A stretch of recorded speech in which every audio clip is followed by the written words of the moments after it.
Ah! Man, yo. Ah! What the fuck is good, man? How y'all doing? How y'all feeling? How y'all living, man? Welcome back to the stream. Welcome back to the stream. Welcome back to the stream. It is so good to see some of your beautiful faces on the chat. Y'all miss me, man? Be honest. Be honest. Don't lie. Y'all miss me? Y'all miss me yesterday? Y'all missed me yesterday? Yeah. Yep. I missed you. I got a haircut. I think it looks too like normal, bro. It looks too fucking like, I don't know. I kind of hate it. I look like Steve from Minecraft, bro. Jacked my shit. It's like, how can I have Tiffany diamonds in and look like Steve from Minecraft? It's like, what? It doesn't make sense. You know, you can't do both. You got to pick one. So it's rough. But look, man, welcome back to the stream. I missed you all. We had Monday off. Well, I don't take any days off. We had no stream on Monday. There was no off. Okay, there's no off, but we had no stream yesterday, and I absolutely missed you guys. To be fair, not that much happened in the market yesterday, so that is what that is. So I don't know. Maybe next one we'll do on stream. Maybe next one we'll do on stream. But man, it feels good to be back. We got a lot to talk about. We have a lot to cover. We have a lot to get into. Don't ask questions you want to know the answer to. All right, we'll get there when we get there. We'll get there later. We'll get there later, man. We'll get there later. We'll get there later. But we'll get there later. But look, we have markets to talk about. Okay, we got markets to fucking talk about today, and they're not great. Okay, if I said what they were doing to me right now in the order books, I would get banned on Twitch. And no, don't tell me the haircut is clean. I hate it, actually. But I like my barber. My barber's a cool guy, and he watches the stream. So you did fuck me up. I don't want to say your name, but you did fuck me up pretty bad. If you're watching this, but I fuck with you, I'm going to come back. And I'm happy that you watched the stream. We rock with you. But look, welcome back to the stream, man. If you want to chat, the only place I read chats is twitch.tv/threadguy. I would love to read on Twitter, and I would love to read on Twitch or on YouTube, but unfortunately it doesn't look good. Okay? It doesn't look good. It's difficult. The UI sucks. I'm not a fan. So if you want to chat, twitch.tv/threadguy. So it was a long weekend. Monday was Memorial Day, which is awesome. The first missed stream in a while. So that was that. Markets were closed. Crypto was open, and we had a really eventful weekend. We had a alt season at one point for 12 hours. We had alt season, and we had war ended. War is back on the menu. Alt season is off. We now have alt season in stocks. Okay, Micron is over 900. There is mayhem happening everywhere. We had Ferrari dropped a car. A Victor Wembanyama card sold for $5 million. By the way, on the ads, I can't turn them off. I've tried so hard to turn them off. I can't. I have them on the smallest minuscule level that we can do ads, and this is the best that I can do. So I'm sorry. I can't turn them off. I've tried really hard. I've also tried to convince our team that we should turn them off on YouTube because I don't really want the ad. I do want the ad rev, but I feel bad because people complain about it, but there's nothing I can do. But look. We had the enhanced games. We had Ferrari. We had Wemby. We had the Pope signed to Anthropic. We have Micron all-time highs. We have stocks all-time highs. We have a million things going on, a million things happening. Tomorrow, we have Nick Carter come on stream and talk about quantum. Thursday, we have Ryan Watkins and Monk coming on to talk about Hyperliquid and Secrecy and how much they fucking crushed it. Friday will be solo. We're going to have a big week. We have a lot to talk about. We have a lot to cover. I'm a little bit out of it, but I'll get back into it very quick. And on that note, roll call, baby. Joey, what's good? Joey J. NASDAQ, Hidden Character, what's good? Kevin, what's good? DNAP, what's good? Viblet, what's good? Ultimate DGen, what's good? Scarlet, what's good? Live the Life, what's good? One Positive Dude, what's good? Teo, Jackson Ray, Greg, Giga, Pre-Rich, Caleb, Dylan, D-Fluge, Wavy, what's good? Cal, what's good? DeFi, Tulip King, Jeremy, Darth, what's good? Zaru, what's good? Proof of Work, Hidden Character, Screw, Satrini Analyst number 3, Disco, what's good? ATX, what's good? Pudgy, what's good? Smart Dog, you are smart for being here, brother. Booty Watcher, my guy. Jesse, Gerda, what's good? Kenyon, what's good? Trader 4, what is good? Eli's, I don't really want to see you today, okay? I don't really want to see you today. Quant, what is good? Witty, what is good? All right, be honest. What did y'all watch yesterday while I was gone? Who did you watch? Who did you watch? Who did you watch? I am deeply curious who you watched yesterday without me. Anyone? Booty. Gooned on VPV. Nobody. Watch the asteroid chart. Is it bad? I haven't looked. I just had a beer. I played pickleball with your wife. Congrats. That sounds awesome, actually. Well, look, we have 12 minutes before market close, which means I have 12 minutes to talk about bullshit. And I heard them talking about you on Banks' stream. What were they talking about? And the most important news happening in the great city of New York is the New York Knicks are going to the finals, brother. Okay? And if you ever needed a sign that New York, the Mecca, the finance capital of the world, is back in the fucking game, the New York Knicks are going to the fucking finals. Whole life is the Knicks. Everything I did is for the Knicks. I was there when we had nothing. Nothing. What do you have now? Nigga, we got Jalen Brunson.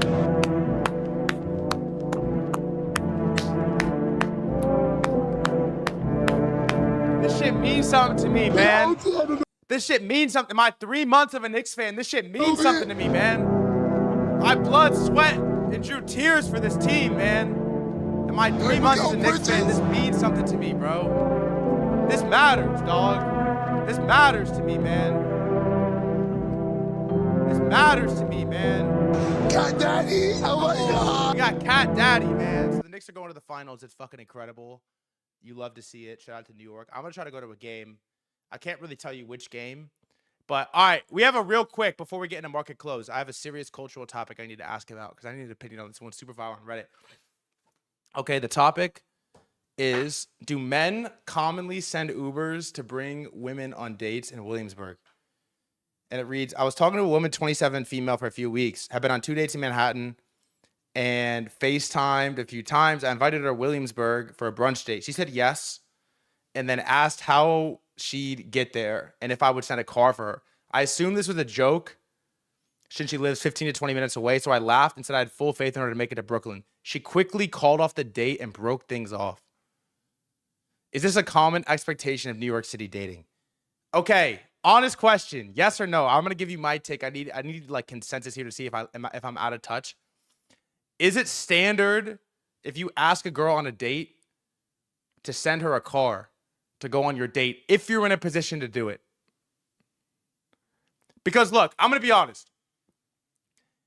If she's canceling the date and ghosting me because I'm not sending a car, she's washed. She's not the one, okay? But if I'm in a position to do it and I invited her on a date and she lives kind of far and I'm in a position to do it, I'm sending her a car every time.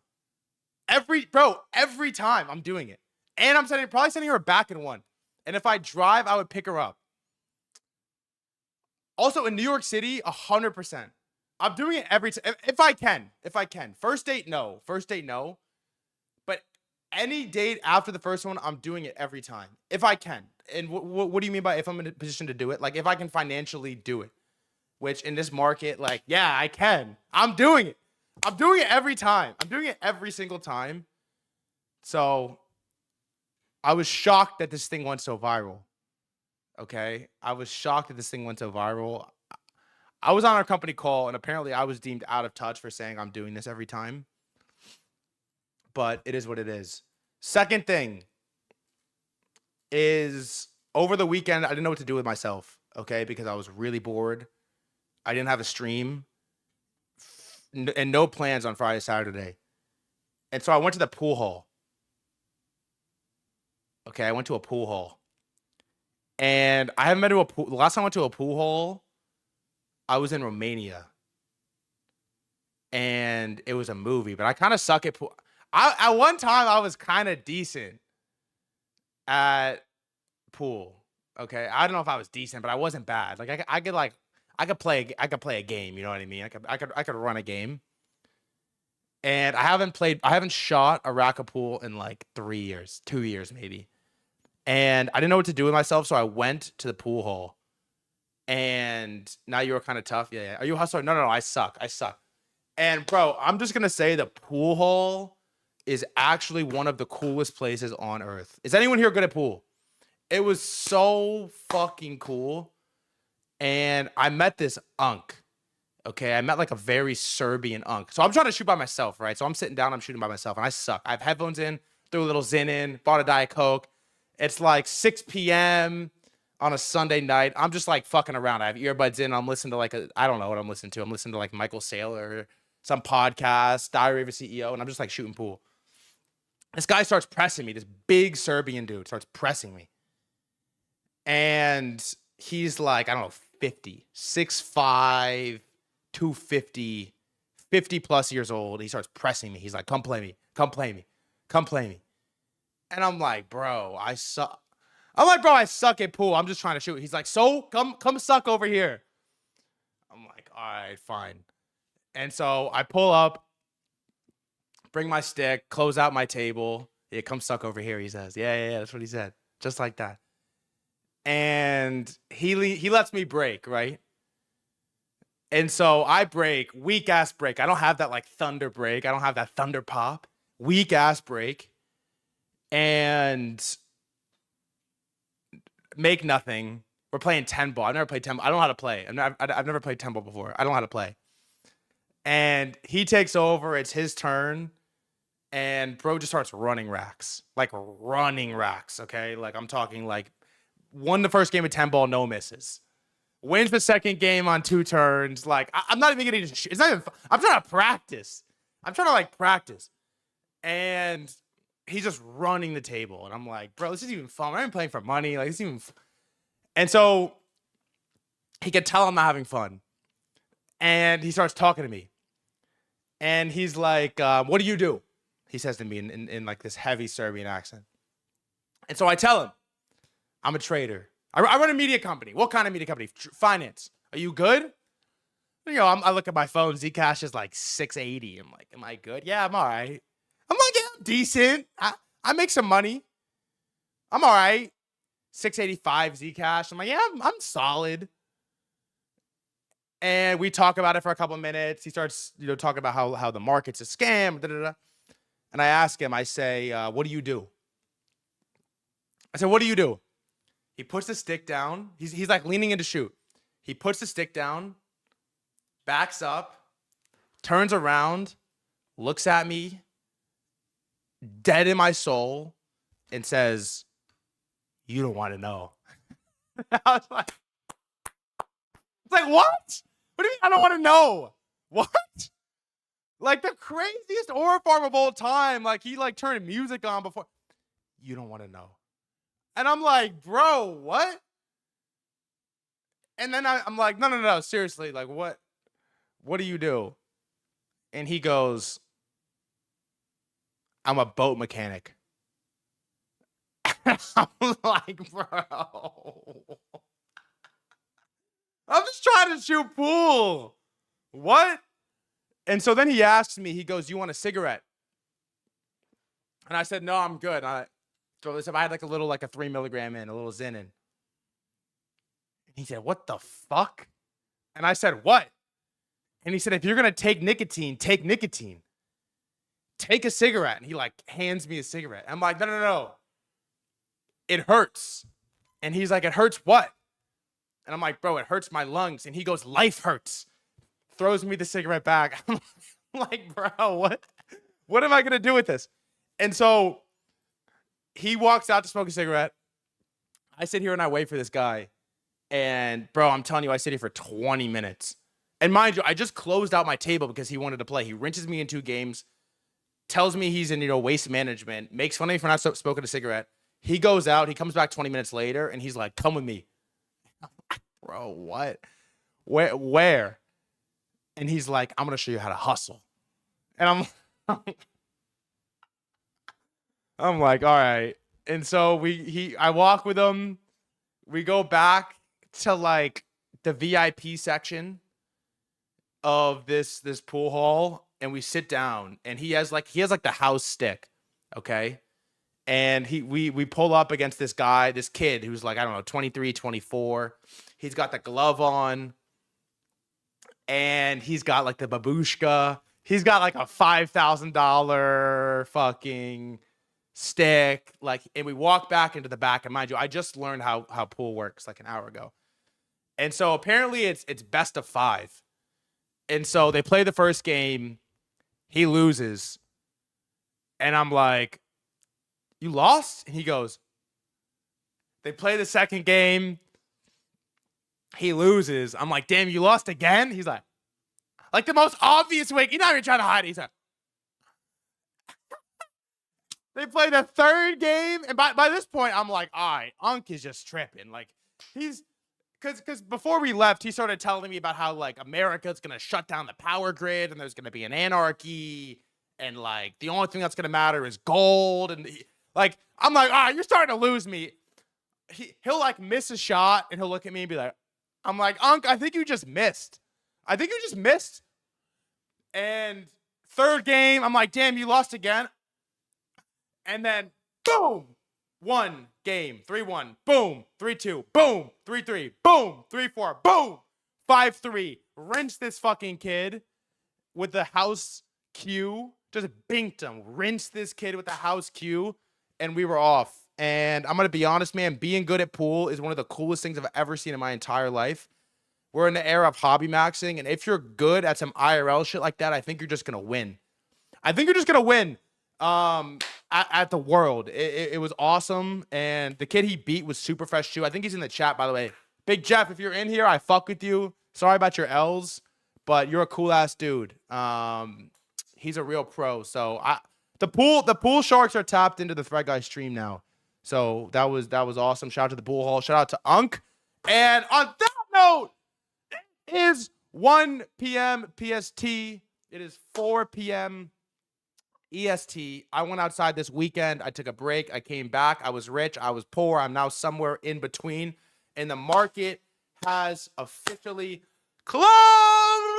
If you're watching on YouTube and Twitter and you would like to chat, twitch.tv/threadguy. But we got market closed. We have a lot to talk about. We have a lot to cover. We have a lot to get into. And it's going to start with going over market close. You already know what I would like to know. What are you in? What are you up on? What are you down on? What did you buy? What did you sell? What did you take profit on? What did you cut losses on? What are you looking to enter? What are you looking to exit? What names do you just like? What names do you just hate? What names are your homies up on? What names are your homies down on? Where are we? Long Brent oil. Why? I bought 1 mil of Near, made 100 mil. What? 100 mil pennies? Sweet Green, nice. Hype, Zeke, Mon. Fully out of Near. Blackberry on Trade XYZ. They just put that on. I'm short Lit. Hype and Zcash. Wish I was in Near. Do you wish you were Near? Really? Yeah, looks decent. Long Hype 54. Smoked Hype and WLD. TE. Long Copper. Whoa. I would like to long Copper at some point, but I'm not ready. Out of capital. Yeah. Felt that. MU over 1 trillion market cap. I closed it like such a bitch, bro. I called it in the pit too. I bought it 670. Closed it like a bitch. NQ. What else? Long WLD. I don't know about that. I long WLD on Friday and I closed it mad fast. Nokia. Short memes. Long AI. What memes are you short? Short WLD. Nice. I love a little contrarian. I love when someone comes in here and they're like, I'm full port like QCOM, and the next guy is like, I'm full port short QCOM. It's like my favorite thing in this whole chat. I love it. Long MEC last week. What else? Long biotech. What biotech? Lit made weekly SFP. I'm gonna be honest, I don't even know what that means. SFP. I don't even know what that means. Short Tesla. What is SFP? Shorted S&P today? No good bid. Google it. What is SFP? What is a SFP? Small form factor pluggable. Nope. Swing failure pattern. That TJR that TJR acronym. SFP. DNAP, send me the biggest day trade meetup that we're gonna watch. Super fragile piece. I like Nokia and BlackBerry. Still holding big service now bag since 90. Long UMC. What else? What else? We're about to look. Swing fail pattern. Thank you. Get made on to teach you technicals. I'm not really a technicals fan. I like that I know a little bit of technicals, but I'm not really. Do you still talk to TGR? Yeah, that's my guy. I don't like I'm not like frequently talking to him, but I'm a fan of TJR. The day trading dram up diabolic. Okay, it is. All right, we're gonna start with this to get in the mood. This is what I'm seeing all over my feed right now, and we're gonna go over market close. Is get money. All we do is motivate, inspire, and manifest. You dig what I'm saying? It's a room full of motherfucking winners, and we're gonna keep making this shit happen all motherfucking year. Let's do fucking do it, man. Bitch, I'm a trader, I know how to pop it, ayy. The entry sniper, bitch, I'm the shit and it bit like a diaper. Bitch, I'm the shit, but you don't gotta wipe it. I'm a big man, you don't gotta like it. Calling me Marcus, I feel like a psychic. Six-figure nigga, my car get a swipe. All right, market close. Let's go over it. Call out your positions as you're in them. Tell me what you want me to look at. Tell me what you want me to cover. Tell me what you want to get into. But we're going to start with the SPX closing at 75.19.11. Made a new all-time high and is up 0.61% on the day. It's a good candle. I don't know what to say. It's a good candle. I think everybody, I mean, at this point, it's just customary to expect it to be green every day.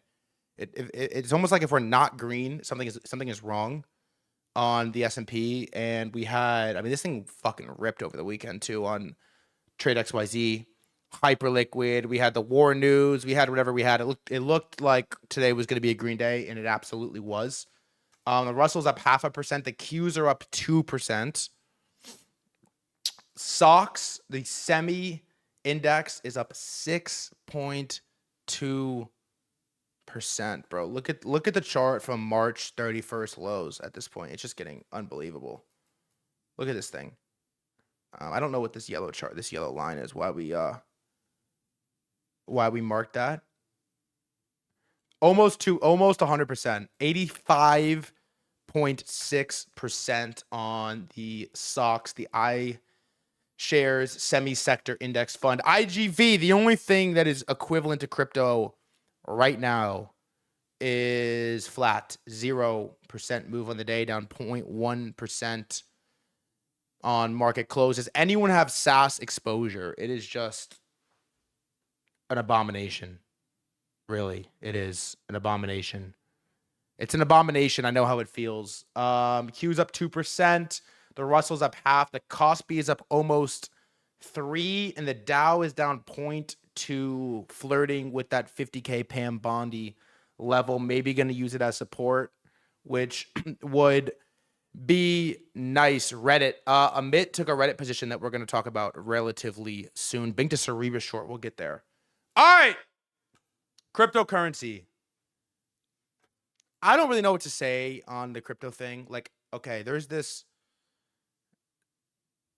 comparison of the same way the good coins in crypto probably outperform and the bad coins do nothing.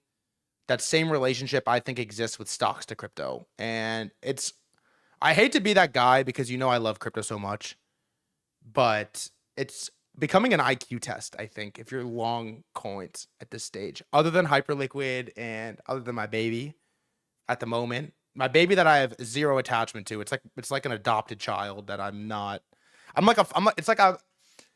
Zcash is like my baby, but in the same way, like fostering a dog is, okay?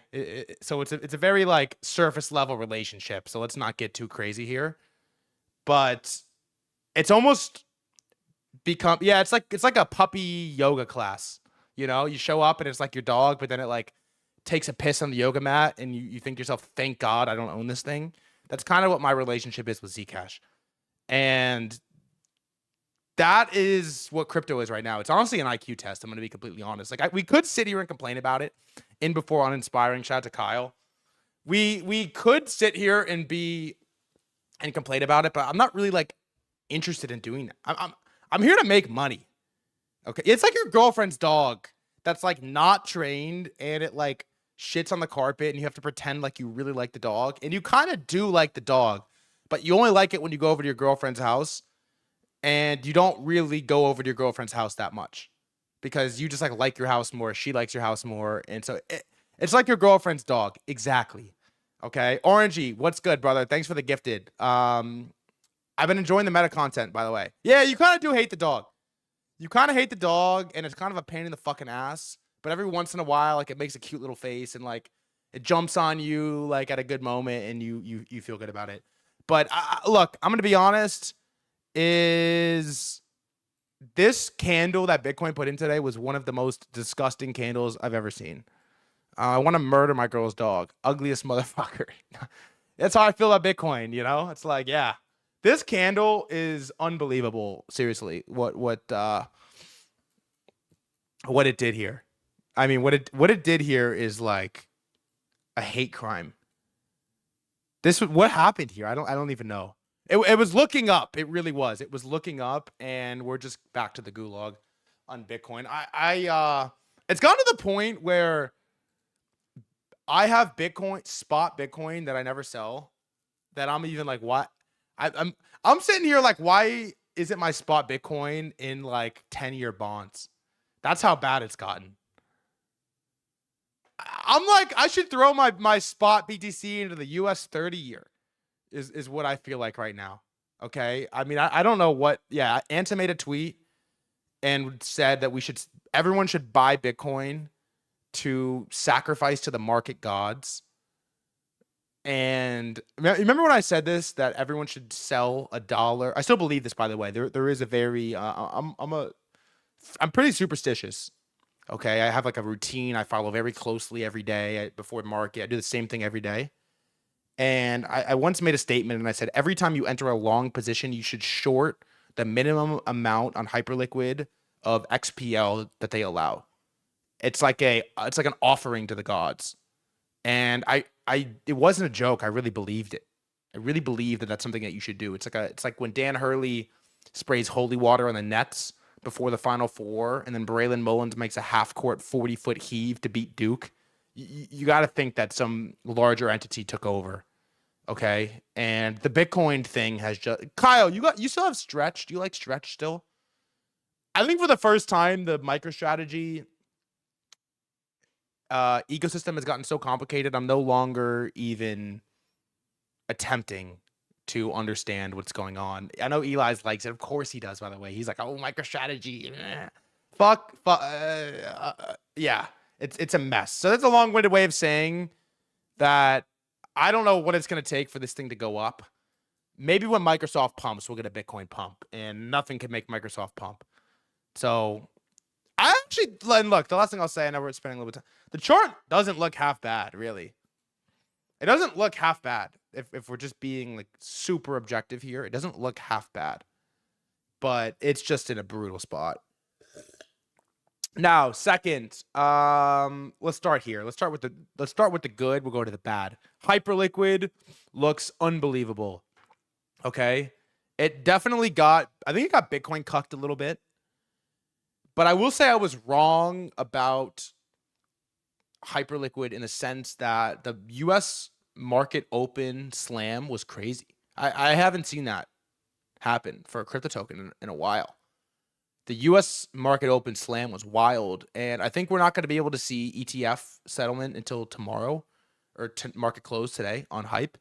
But there clearly is some fucking rich bidders coming in and slamming this thing. I have no Hype exposure at the moment, but it felt like it felt like God was twapping it this morning, really. And it felt like God was twapping it this morning. The one thing that is tough, and we're gonna have Ryan Watkins on Thursday, is the valuations start to get a little bit weird. Like, if this is true and we're going with the Hype FTV, Hyperliquid has cleanly flipped Coinbase's market cap. Coin FTV 48.1, Hype 58.3. It doesn't feel that cheap, and so it's a weird spot where partially you get. Maybe you get the crypto premium that once existed where things trade at crazy market caps. and maybe you don't, but higher than Coinbase is tough. I would obviously rather have it hold it over Coinbase, but there is some hype tailwinds you got to worry about on the regulatory side for sure. But regardless, this thing gives me hope in the industry I once loved. The industry I do love, but in the game I once loved. Hyperliquid is incredible. Second is Zcash. Zcash, which I don't know what to do at this point. I am getting brutally attacked on this position, but thankfully I'm comfortable. I would argue this chart actually looks pretty good. I would argue it looks pretty good. You could get as low as like, I mean, I don't know. You could get this thing to like 500 and it still looks pretty good. But the problem is it's like the nicest house in the most violent neighborhood in America is what it is. It's the house on the corner. It's the most expensive house in the most violent neighborhood in the city. And it's stuck. I don't know. It's completely stuck. I don't know how you break that as it relates to Zcash. Yeah, it's like I don't think I'm allowed to say that word. Yeah, it's like the best player on the Cavs, you know? It's like, what does that even mean? You know? It's like the best pump fun coin. It's like, what does that mean exactly is unclear. And so, again, at the moment, nothing changes for me. It's numbers on a screen. I had levels. There are lines on a chart, numbers on a screen. I had a plan. I'm going to continue to stick to my plan, but I'm very willing to capitulate my plan in the near future here, just on a time rug, because there was a lot of people that were upset with me when we started talking about stocks. Okay, there's a lot of people that were upset that we started talking about stocks, and it was like, oh, crypto bottom, da da da. At the end of the day, it's like I'm here to make money. Okay, I want to make money. I want to chase volatility, and I want to trade charts. I want to trade. I want to be in positions. Okay, there's this weird dichotomy where it's like it's harder for me to focus on stream when I'm down money, but then it's also way harder for me to get excited about stream when I'm not in positions. I want to be in positions. I want to be in trades. I want to be like in tune with the market, and I want to follow the fucking money. Because if not following the money, what are we doing? And it just feels like, yes, there's money to be made in crypto, and there's a couple interesting spots, but we're going to get to stocks in a minute. And it's just like, how do you justify it? How do you justify it? These charts. So anyways, that is Zcash. Would have never found your stream if you didn't start talking about stocks. Greg, I'm fucking glad you did, brother. How'd you find me, by the way? All right, we'll fly through crypto and we'll get to semis. This is the near chart, which I actually think looks really good. Never would have found hype either. Movie. The biggest problem with near, because it does look really good, the biggest problem with near is I have no idea what it does. This is the biggest problem. Maybe this is good. The biggest problem by far with near is I don't know what it is. And I'm not sure if that benefits it or hurts it, but that is what happens with near. Also, Mando was really early to this one. I've been telling anyone that will listen, it's my favorite trader in the world, and people clown on me for it. He nailed this as well. If you knew what near was, you'd probably want to sell. This is usually how this plays out with crypto. So, anyways, the only coins on my list: Hype, Zcash, near, and VVV, which I think also looks very good. A little toppy, but very good. But very good. Monero, complete nothing burger. 10-year and 30-year are both down a lot, which is nice. Good to see. Down, I mean, fuck off ATH. 3.5% to where we currently stand. No world, no. No world. Metals Chads, where are you? Also the 2-year. Metals Chads, where are my metals Chads? Silver, gold, and copper. Who's in what? Does anyone have metals position? Contrarian take, pump looks bottomed. God. Silver 77 looks kind of interesting. Not for me to trade. Gold 4,500 is uninspiring. And the one I'm the most interested in is copper.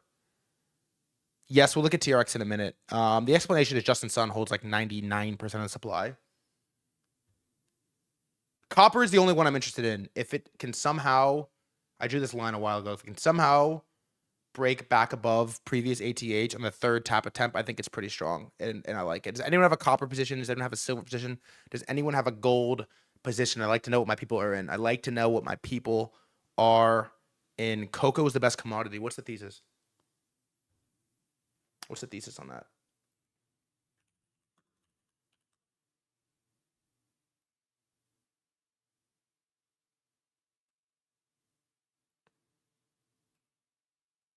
Doesn't look great, man. The best commodity? Cocoa? What?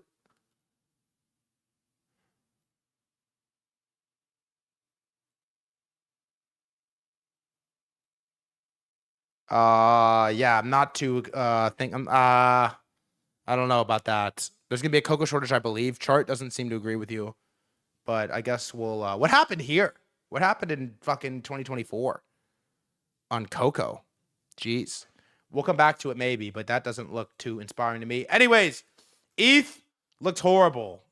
Got to admit. Solana somehow looks worse than ETH.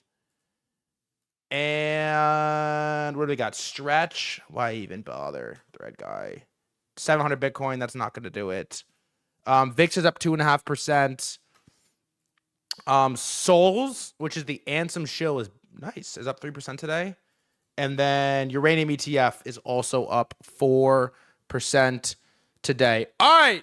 If you're in crypto, brace yourself. If you are in stocks, get excited. We're going to look at the semis AI trade. Let's go. Number one, Micron, which is a $1 trillion stock, is up 20 percentage points today. 20 percentage points today. And the reason it is up 20 percentage points to me today is so fucking ridiculous. It's actually comical. I honestly, I say it in a good way because I love this shit. From what I understand, other than the fact that stocks are just up, Micron is up 20% because UBS has raised their price target to $1,625.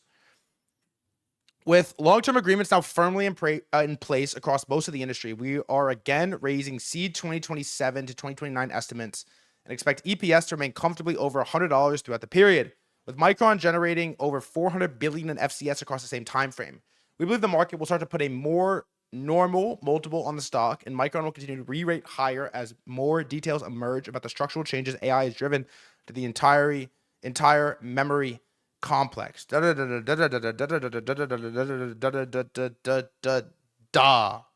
Unbelievable that this is possible. $200 billion roughly in market cap added because a bank came out and said they think Micron is going to go higher. We are firmly in the KOL era of stocks, but the thing that's unbelievable about it is how it can move that much. That would be like Bitcoin candling to like 95K right now because I don't know, Jeff Park Kathy Wood gave a price target and it does it. Like it moves. It's like Kathy Wood went on CNBC and said Bitcoin to 500K or whatever. And then boom. It goes up $20,000 intraday. That's like the size equivalent. It's a little bit bigger than Micron, but not by much. It's crazy. And so this leads what does Micron even do? Memory. Memory. Don't ask questions. Just memory, man. Just memory. Just accept it, okay? It's memory. Yeah, Bitcoin, the unmovable object, meets the worst shillers of all time. Now, this is what's crazy about it to me. Is the M in Micron stands for memory and the U stands for up only, really hard and aggressively in a straight line. So first yellow line is Air Mass, who, if you remember correctly, came out of a 6-month hiatus. His first tweet back was calling Paul Tudor Jones a retard for being bearish on stocks. His second tweet back was flooring Meta to full port Micron at all-time high and up 100% in like a couple months. Since the time of that tweet, the great air mass in 3 weeks and some change is up 75%. Okay. And now look, I'm going to say one more time. I have not traded stocks very well. I haven't lost money, but everybody else is seemingly getting rich and I'm not. I think a big reason of it, no excuses, is that we were just cuckold in the crypto cuck chair in the corner. But the guests that we've had on have nailed some shit. Okay. They've nailed some shit. The Bubble Boys, the Air Masses, they've nailed some shit. And this is one of the better tweets of all time. 73% in 3 weeks. Now, second yellow line is threadguy publicly enters with a little. Now, that should be 34% times 4x leverage would put you at like 136%, I believe. Is that right? 136%. But the problem is on Friday, I broke my number one rule. Chat, what is the number one rule? The number one rule is always fade war in the US. Always fade war, always fade war, always fade war. And I did a cardinal sin. I committed a cardinal sin. I sold the semi to hold the altcoin. Oh man, as a hedge. I sold the semi to hold the altcoin, which is like the number. I could hear God like raining over my bed while I slept at night. Like, you fucking retard. I did it for you. I gave you an entry. I forced you to click it. I gave you the guest who called everyone retarded for not buying. I got you in the trade and you fucking... I could hear God, like, you fucking idiot, screaming at me. But look, it is what it is. I have no Micron position at this moment, but this thing's up 20% and it's absolutely beautiful to see. So is anyone here in Micron? I mean, it's a monster. I don't know what to say. Memory, all this is going crazy. AMD up 7.8%. SanDisk up. Yeah, ever since I went to church for the first time in a while, I've been talking to God a lot. And he basically just called me retarded. Like, like frequently, he's like, bro, what are you doing? What are you doing? I could hear him. What are you doing? SanDisk as well, following the Micron pump, is up 7.5%. Nokia up 6.4%. I got to give some credit. I think he fucking unfollowed me, this little fucker. This little fucker unfollowed me, but he made a good tweet about it. What is his Twitter? What's his Twitter? I thought it was OX Kyle. He fucking unfollowed me. I hate this. You Aura Farm follow 97 people. It's like, yeah, here it is. This little fucker. This fucking guy. But he tweeted, yeah, Nokia is the next gigacenter. I know it's been up only, but it is up 7% today. And let's mark it on market open. Maybe is fair. What's a fair mark? Market open? I think so.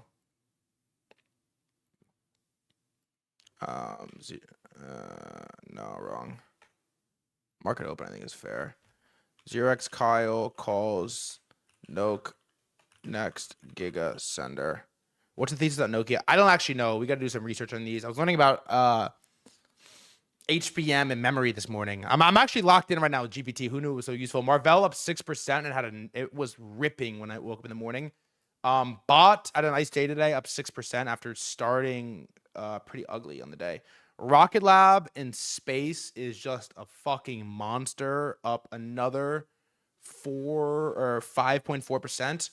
ARM is up another 4.9 and is now in a week up 47.5% since Contra, who I shouted out day one, shouted him out in this candle right here, came out and announced his entry on his calls.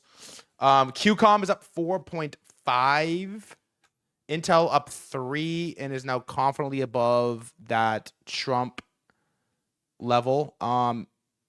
ENHA Peter Thiel scam. Why'd you spell it like Thiel? ENHA enhanced group. Oh, we're gonna look at that in a minute. Don't worry. Don't worry. Tesla up 1.7, Sive up 1.5, Google up 1.4. Maybe an entry on Google. How far off ATH? You could get 6%, nothing crazy. Yeah, you got to get out of crypto, brother. These numbers are insane. We're stock traders now. Oracle up half. Meta is an interesting one because there is some upside to be had here, but everybody just hates Meta. 30% off ATH. There's a big pump there if they get it. Biggest losers, Cerebras making new lows once again, down 6%. Adobe down 2%. Netflix down 1%. Microsoft just cannot sustain anything. Salesforce down half. Amazon down 0.4%. Nvidia down 0.2%. Apple flat. Bloom Energy flat. We should add a couple. We did Rocket Lab. Let's add ASTS. I think space is the only thing outperforming semis right now. Look at this thing. ASTS up 13% is absolutely nuts. What else? Fly is another space stock. Firefly Aerospace. This is a Julian Petrula stock. Isn't up 18%. And RDW, Redwire Corporation, is up 26%. They are now all definitively on our list. What MNTS Momentous. Ooh, what is this? It is brutal. What happened here? Oh, this is the scam YouTube pump, right? Oh my god. I have a video on this. Wait, my physical therapist is trying to get a fucking hold on.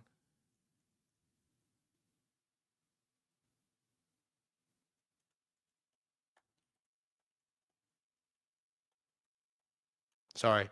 This story is nuts, by the way. This is I have it down as our last story of the day. Let me put my fucking computer on D&D. I can't be texting my doctor right now.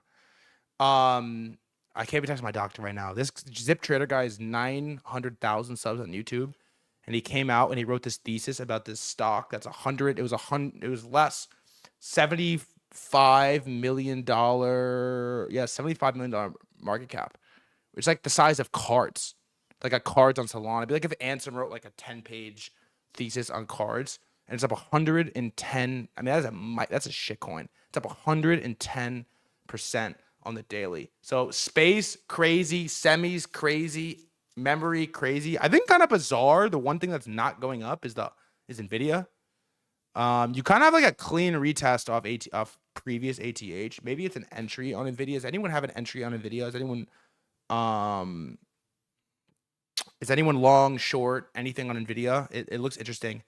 But moving on to our consumer SaaS. I don't even know what these lists are anymore. They're a little bit of a mess. We have Texas Instruments is up 5. Cat is up 3. SoFi is up 2.3. After the CEO just got off of a midstream. Reddit, which is getting a lot of coverage over the recent days here, is up 2.1%.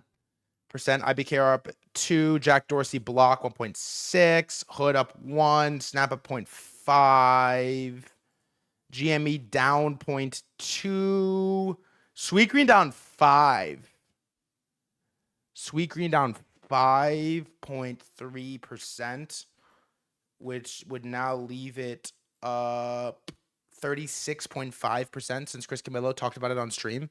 I'm going to be honest, guys. I started to pay attention. I drove by a Sweetgreen yesterday, and I looked outside just to see, and there was 30 people eating outside Sweetgreen, and every one of them had a bowl. I hate to be the guy to tell you that. I'm just telling you that everyone had a bowl. All of them had a bowl. No wraps. I didn't see a single burrito. I didn't see any wraps. I just saw a bunch of bowls. A bunch of them sitting there. Like, the wrap is not to go, by the way. He's like, what do you think about the new Ferrari? I got it as a topic. He's like, it's the first time you could do portable Sweetgreen. I'm like, what? Has anyone gotten the wrap? Yes or no? Be honest. Has anyone gotten the wrap? 1,200 calories on the go. It's like, yeah, eating the 1,300 calories sweet green wrap and then forcing myself to throw up after. SpaceX got a crazy government contract. We'll look at that at the end. Let's see.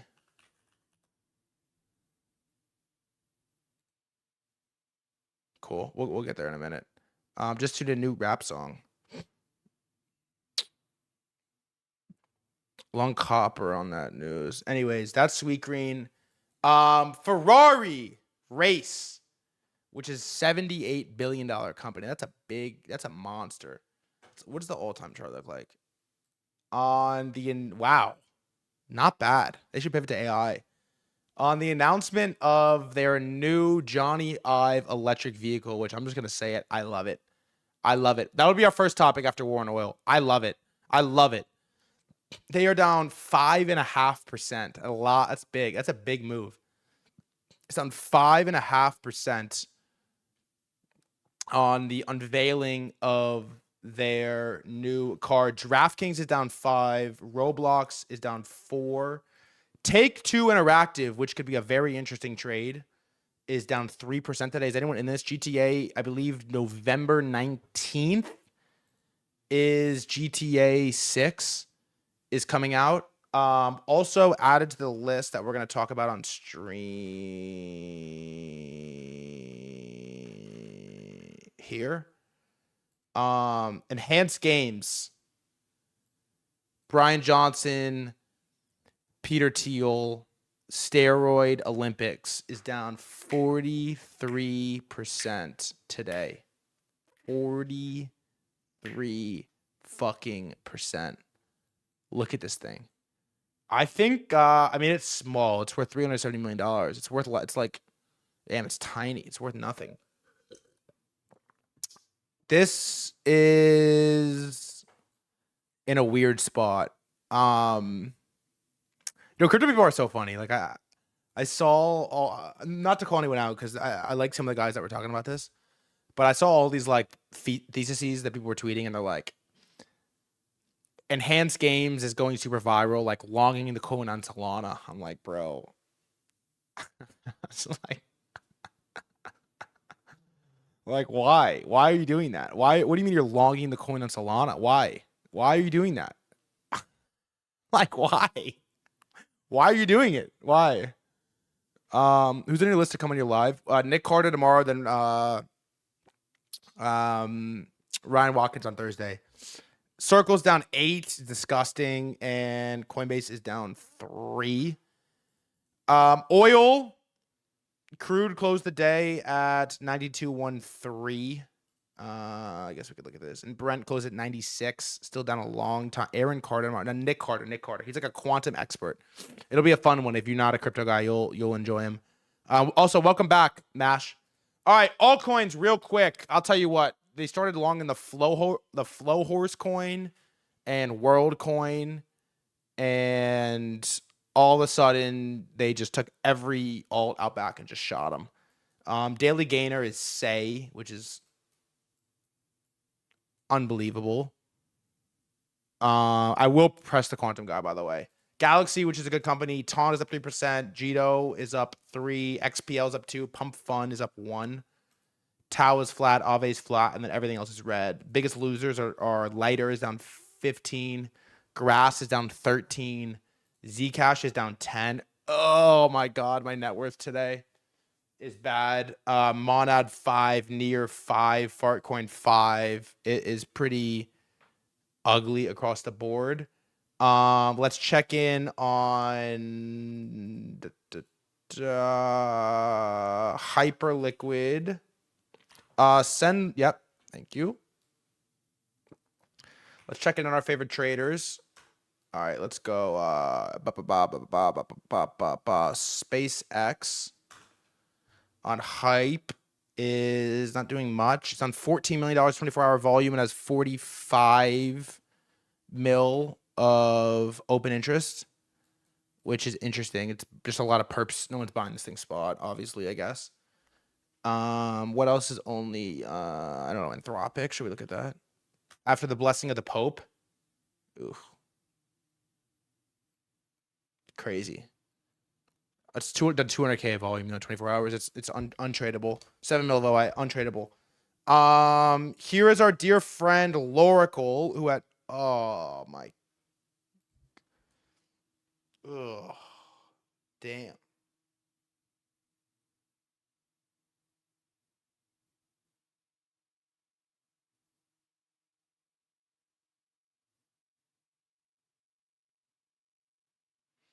Don't clip this, dude. Got way more money than I'll ever have.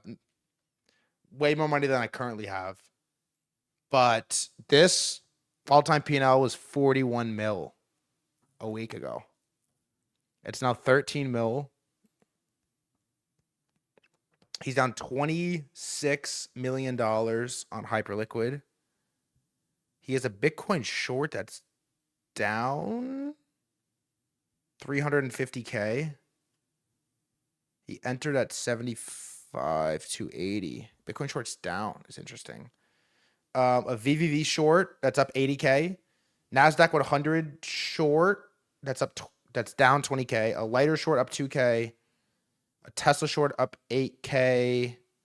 A SanDisk short up 500, no size, and then a Ton short with no size. Let's check his fills.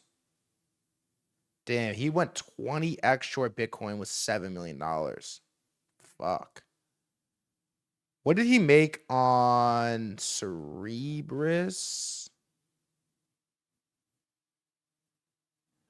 I wonder. Short liquidated for 500K. I lost 250K. He lost 25K. Yeah, this is like, it's a tough situation because, I'm going to tell you something. I've been thinking about, and we'll go over on chain in a minute. I've been thinking about this a lot recently. And I think the GTO strategy is to not read Twitter. I really think reading Twitter really hurts your performance. It does, because I can feel myself. Like, I'll see Mandelbrot make a tweet about Zcash looking topped or Zcash looking bottomed, and it like affects my mood. Genuinely affects my mood. I'll be like, like I feel it, and I think to myself, I'm just like making a different trade than these guys. I don't need to be reading their posts. I don't care what they think. I don't need to be reading their posts, and I think it's very helpful for ideas, for discourse, for discussion. But too much of it has very decaying effects. Mandelbrot is goated, by the way. But we trade differently. Like, he's a super short-term, like, scalp kind of guy. And I'm not. That's not how I trade. I've been in this position, no ads, no sells for like 4 weeks, a month. So we just trade completely different. And so that's the problem, is you're talking to guys who have a completely different mindset than you. But yeah, I mean, this guy is he's done $1.7 billion of volume on this account. 1.7 billion volume. It's disgusting. Last but not least, dare we check in on chain? Quant, can I do it? What's your number? There's no number. I thought about this. I've thought about this many times. There is no number. I can never stop. And I don't want to stop. There's no. Oh, where I dropped the mic. I won't stream forever, but leave the game. There's no number. There is no number for me to leave the game ever. I'm gonna be in this shit for the rest of my life. I'm pretty committed. All right, let's see. Asteroid. Damn, you might not believe me, but this doesn't make me happy. I'm not like happy to see this. You might not believe me, but I don't. This doesn't make me happy.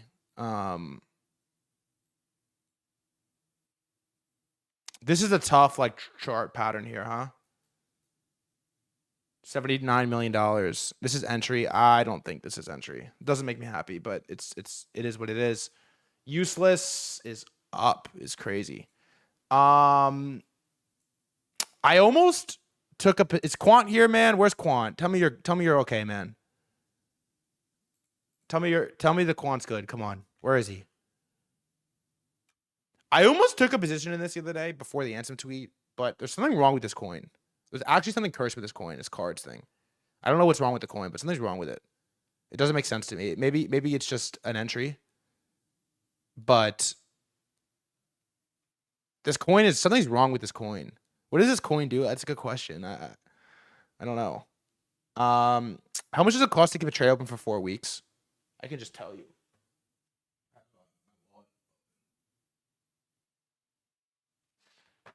I paid 4 figures in funding. Yeah. 5 racks. On a multi 6-figure position.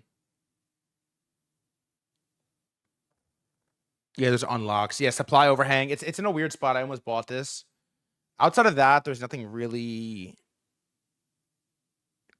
troll, crushed, on chains in a weird spot. The thing about funding is like it just swings really. Like I don't think it's generally not a huge issue from what I haven't traded that many big positions.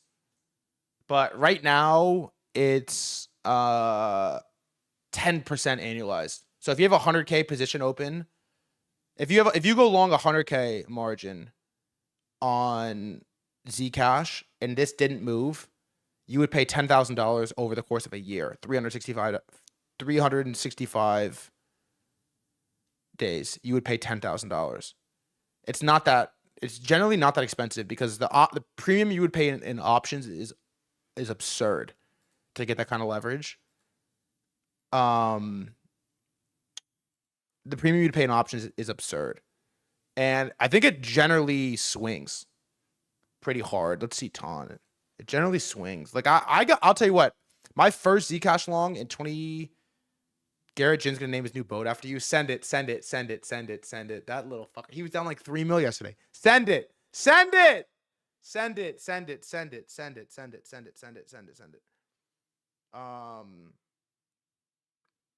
This is insane. Ton funding is minus 340%. So you would get paid fucking on 100. Oh God, send it. I got it, Kyle. Thanks. The auto mod trying to save me. It like deleted his message. All right, let's see. He's short Bitcoin. Don't tell me he's up on the Bitcoin short too. Oh my God.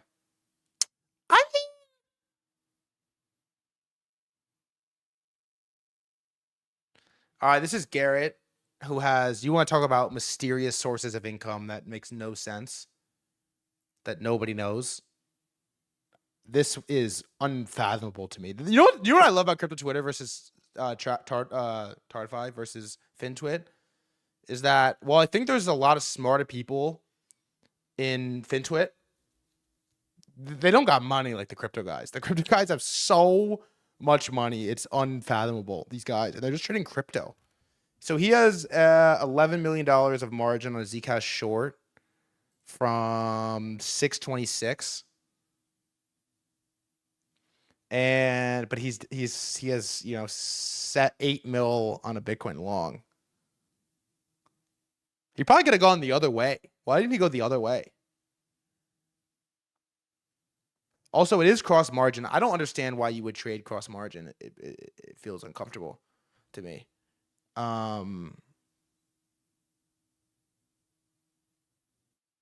But yeah, this is a fun one to follow, I guess.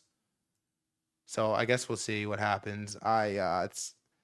It's crazy. Kyle Cubs. I didn't dunk on Kyle, but I dunked on his tweet on like Friday close or whatever. And now we're back. All right, quick update on Stream with Garrett when I've tried. I don't think he's much of a stream guest. Like I don't think he's like too excited to come on stream, you know. Maybe we get him, maybe we don't, but maybe we'll get him one day. It's less risk on cross margin. Why is that true? Like maybe to get liquidated, it's less risk. But what about all the guys that were cross a lot of size on garbage mixed in with some good stuff on 1010? It will like carry. You'll lose it all. You lose the whole thing. It just gives you a better lick price, yeah. Like if you're right, I guess. Doesn't really give you much downside protection if things go. I have never entered a position on cross margin, for the record. Never. Don't long garbage, problem solved. My favorite bit is like in poker where it's a good point. It's like the Reddit forums and it's like, how should I have played this hand? It's like 7-10 off and they walk through the whole progression of like bet what they bet and like how they played it and like what was on the board, and the answer is always just like fold pre. So good. Fold pre. My favorite bit. I love it so much. All right. Quick update on the war, and then we're gonna get into the fun stuff. Ferrari, Wemby card for 5 mil, stocks, crypto, hyperliquid, everything. A pending SEC case on that SpaceX stock. So it was feeling like there was going to be strikes this weekend, right? We had all this, like, members of the U.S. military intelligence community canceled their plans for Memorial Day weekend in anticipation of possible strikes. It was feeling like war was going to happen, escalation from the U.S. or Israel striking Iran. I made a deal with the devil, broke my number one rule, and took war seriously, which never ages well. I sold the semi stock, the memory stock, and I held the altcoin, which is just a disastrous as it. I got what I deserved on that front. It was followed by the enriched uranium nuclear dust will either be immediately turned over to the U.S. to be brought home and destroyed, or preferably in conjunction and coordination with the Islamic Republic of Iran, destroyed in place at another acceptable location with the Atomic Energy Commission or its equivalent being witness to this process and event. Thank you for your attention to this matter, President DJT. So I don't know exactly what order we were in where this happened, but all I know is Saturday I was hanging out with some people, not on my phone, and I was trying to focus on this conversation, and I was connected to the speaker in my house. I was playing music, and it just kept pausing, phone call, kept pausing, phone call, kept pausing, phone call. I'm like, bro, what is happening? So I answer the phone, and it's Rasmer, and he's like, how are you not trading right now? And I hang up, and I'm like, fuck, dude, did we just strike Iran? Like, am I getting nuked? Maybe not the best word for that. And I open my phone, and Zcash is at like 670, and I'm just like, in my glory, bro. So I call him back, and he's like, how are you not trading? And I hit him with some Aura farm. I'm like, because I'm already positioned, hang up the phone, go back to my conversation, and I had a great weekend, but obviously that has been derailed a little bit. But yeah, look, basically where we're at is every time we get a tease of a permanent peace deal with Iran, the market fucking rips. There's an interesting discussion, which is like, are you mad you sold MU early? I mean, yeah, I'd like another fucking $40,000. Yeah, I'm a little bit mad. 30K. Like, yeah, I am a little bit mad.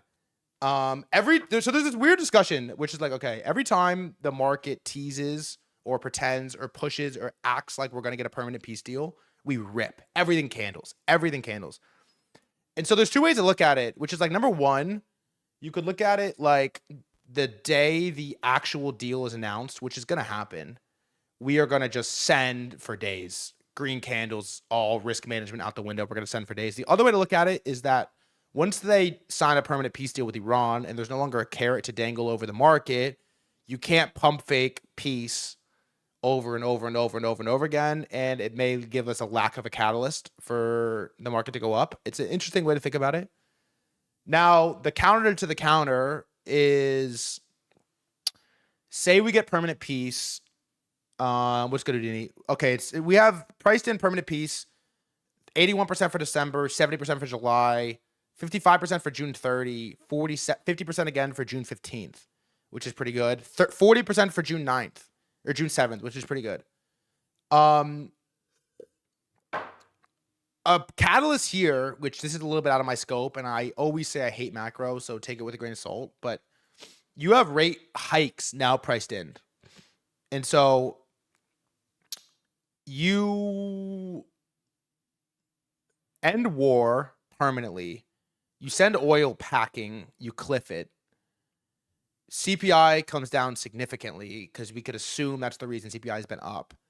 Rate hikes get priced out, and then we can start talking about a cut as well. Again, I'm pretty macro schmacro. All of this shit is retarded. If anyone tries to convince you to care about macro, tell them to go fuck themselves. But it's a catalyst, an interesting catalyst, and one that maybe happens nonetheless. So I think the only take worth noting is this pretty good one from the Short Bear, which is that it feels like China played a big role in negotiating some level of peace. Frank D got thesis. What's good, Frank? It is the Frank thesis. Look, I'm pretty macros retarded pilled on this because it's like we've been at war. Oil went to local ATH, and so did stocks. Everything like bond yields, oil, gold, and stocks all ripped at the same time. And so like I'm pretty macro schmacro, but if you end war, we need something else to dangle, and pricing out hikes would be like a good start. And so I think the only thesis on this that I like is that China has played some role in negotiating or forcing Iran to just like shut the fuck up and make a deal with the US. Clearly, since the summit with Xi in China, this has happened, which is good to see. And then I'm not going to play the... How long is this clip? Tulip King. I'm not going to play it, I don't think, because we're done with Zhang in May 26. But Zhang has this really interesting thesis that not only are we sidestepping conflict with the USA and China, but we're potentially entering a era of like prosperity and peace and like cooperation between the USA and China, which could lead to some pretty beautiful price action on the long tail horizon. I think it's an interesting thesis. It's a very interesting thesis. And Zhang is back on the menu. So maybe we'll come back and watch this on the back half of stream, but I have some stuff I want to get through before we start watching fucking Professor Zhang. On that note, let's talk about stocks. Let us talk about stocks. And first and foremost, yeah, USA, it feels like they're just going to give them Taiwan, Feels like they're going to let them have Taiwan. We're going to enter some level of prosperity, and it's something kind of fun to think about. All right. Let's talk about stocks. We have a bunch of mini stories to cover, and none other to begin with of the new Ferrari electric vehicle that I fucking think is so clean. We're going to talk about it. Ferrari's down 5% today. It's a big story. It's the first one. We're going to get there in a minute. I got to get up real quick. I shall return in 60 seconds, and when I do, we're going to start with Ferrari, and we're going to work backwards through a bunch of names.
Let's fucking get it.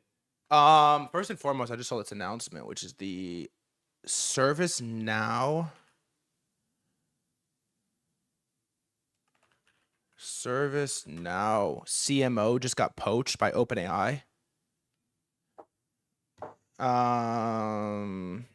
Wait. Damn, ServiceNow was kind of lit too. They have the Trump pomp. They got the Trump. ServiceNow CMO poached by OpenAI. The information crazy. Wait, is now on Hyperliquid. No. Let's see. Does that affect the price?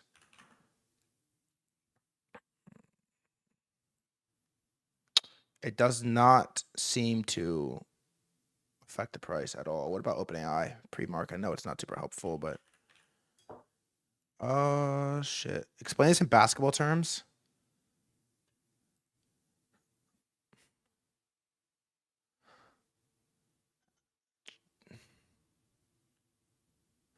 Rob Dillingham to the Bulls. I don't. Jared McCain to the Thunder. No, I like Jared McCain to the Thunder, maybe. What was the other thing? Oh, David Hoffman. Trust the state. Why I sold my ETH. What? How do you do this? What the fuck? Crazy method. We'll come back to this later. I'm not really like dying for this right now. All right, let's start with Ferrari. They just announced their electric vehicle. Let's see the video.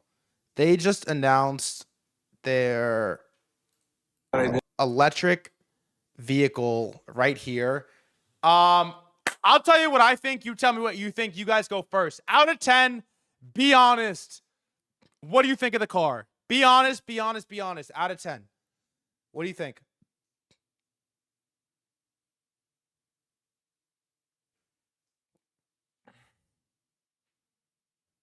You guys are so cap. Everyone here is so fucking cap, bro.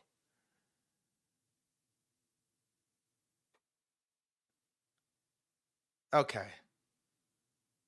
For 700K, bro, the numbers don't even mean anything anymore. It's like, what's the floor of Ferrari? It's like you're not driving a Ferrari anyways. This is what I think's so funny. Everyone's like, for 600,000, bro, it's not for you.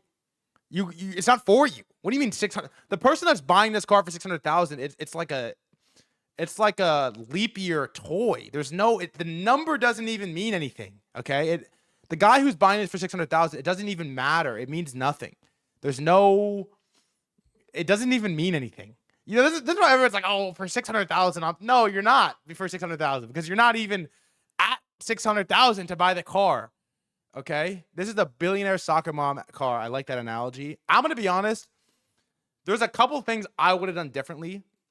I think it's fucking sick. Okay, I think this thing is fucking sick, and I generally don't like electric vehicles because I just think they look bad. Also, if I'm gonna spend 600 bandos on a car, I want the thing to fucking purr. Okay, I want this thing to fucking roar for 600 bands. Okay, there's just no reason to get in the back in behind the driver steering wheel of a 600,000 car that is not obnoxious. Okay, this is just the way that I think about it. If it's not obnoxious, what's the point? You know. But I'm just gonna say, driving behind this thing, look at that, bro. Look at that. Look at that. Look at that thing. Look at the back, bro. That is a unbelievable car. And I'm just going to say it right now. This is going to be one of these things. This is how announcements work. Okay? This is going to be one of those announcements. One of those reveals. It happens in sneakers every year.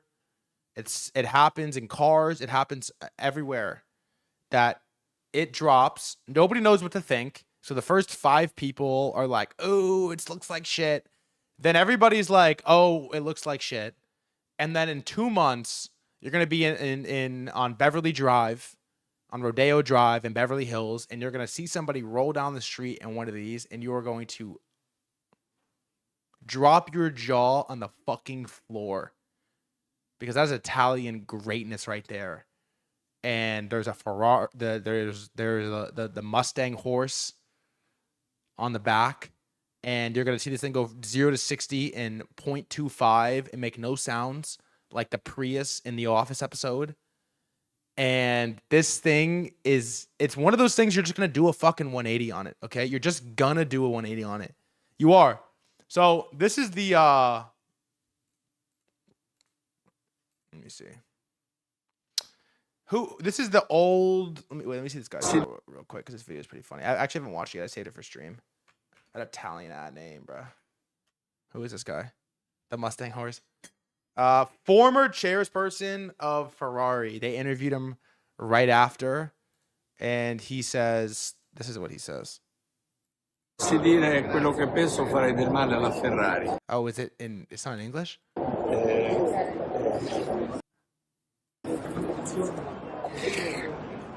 Si rischia la distruzione di un mito. Mi dispiace moltissimo. Ma lo possiamo dare? Spero che si tolga English il version? cavallino almeno da quella macchina. Che dobbiamo fare con la Cina? Che dobbiamo fare? What did he say? His quote: "If I said what I really think, I'd harm Ferrari. We're risking the destruction of a myth. I'm very sorry about that. I hope they at least remove the prancing horse from that car." Whoa. That is crazy. Take the logo off is nuts. What is this, Elliot?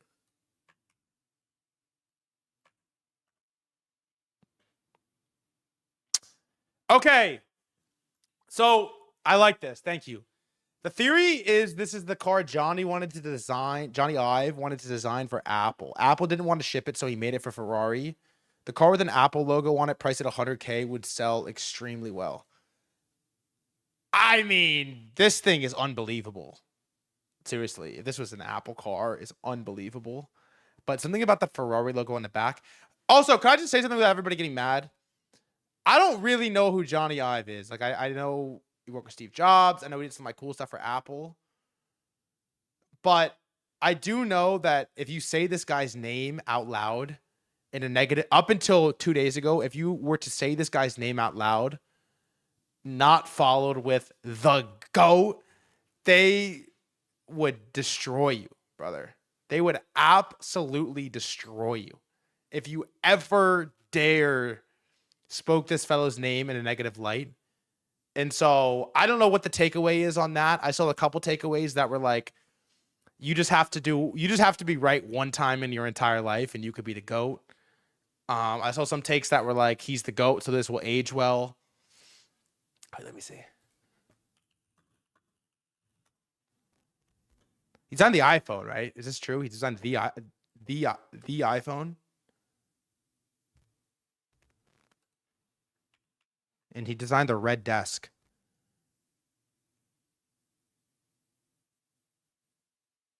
Whoa, the Mac. Whoa, Mac. My bad, Twin. I low-key wasn't familiar with your game. The MacBook Air. The iPad. iOS 7. Wow, iOS 7. You know what's crazy? iOS 7, I feel like, is the one that everybody remembers iOS 7. That was like a big deal when this thing dropped. Everybody like knows iOS 7. That is legendary, I can't lie. Apple Watch. God, he's on every Apple product. Apple Park. The Brian Drum Flatliner comb. Wow, the iPhone. He designed the iPhone. What is his net worth?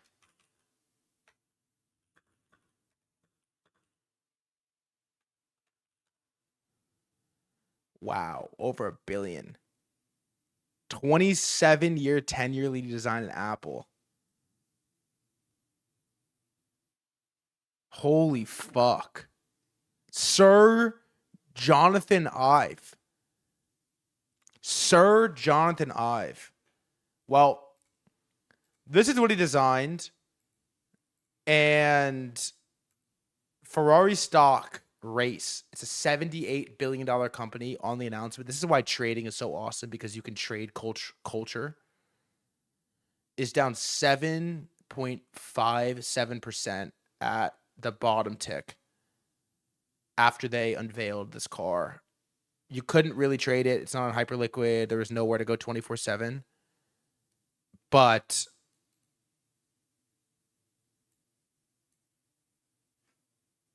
it candled Ferrari down. There's a video, I think, of him.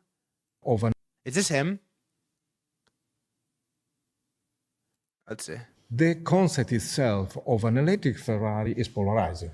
Also, by the way, what electric Ferrari were they supposed to drop that people weren't going to get upset about? Of a new car with a very innovative design, the first reaction is, oh my God, this is not... This is him? correct, it is not a Ferrari. Everybody is an expert. But then, after some months, when they digest, they metabolize the innovation, it becomes part of this continuous, let's say, journey towards the future. The concept itself of an electric Ferrari is polarized. This is what I think. Let's watch really quick. Marquise Brownlee did a video. I just want to skim it. I just want to skim the video. We'll have to make electric cars look like some freak show. Yeah, fair. Also, look at what Jack Butcher tweeted. I like this. Look at this. Make it 30% wider and everybody would love it. Look at this. Look at this thing, bro. Oh, it's so mean. This is a crazy video. All right, real Something quick. you probably didn't expect, but I'm very excited to show you because it's a world exclusive. Look at it, bro. This. Whoa. Okay. This is the first fully electric Ferrari. The Ferrari Luce. Look at that thing. I mean, this thing looks like a fucking machine, bro. Everyone here that said they don't want it is lying. I'll tell you what. I have a clear goal in the market, okay?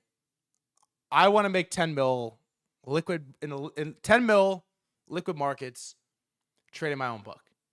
When I hit it, I'm gonna daily this fucking thing. This is gonna be my daily. This is gonna be my fucking daily, bro. I'm picking up Garrett Bullish, Kyle, and Wavy 80 bumping the new V's album in my fucking Ferrari EV, bro. I'm here with the keys. Look at the key. It looks like a lighter.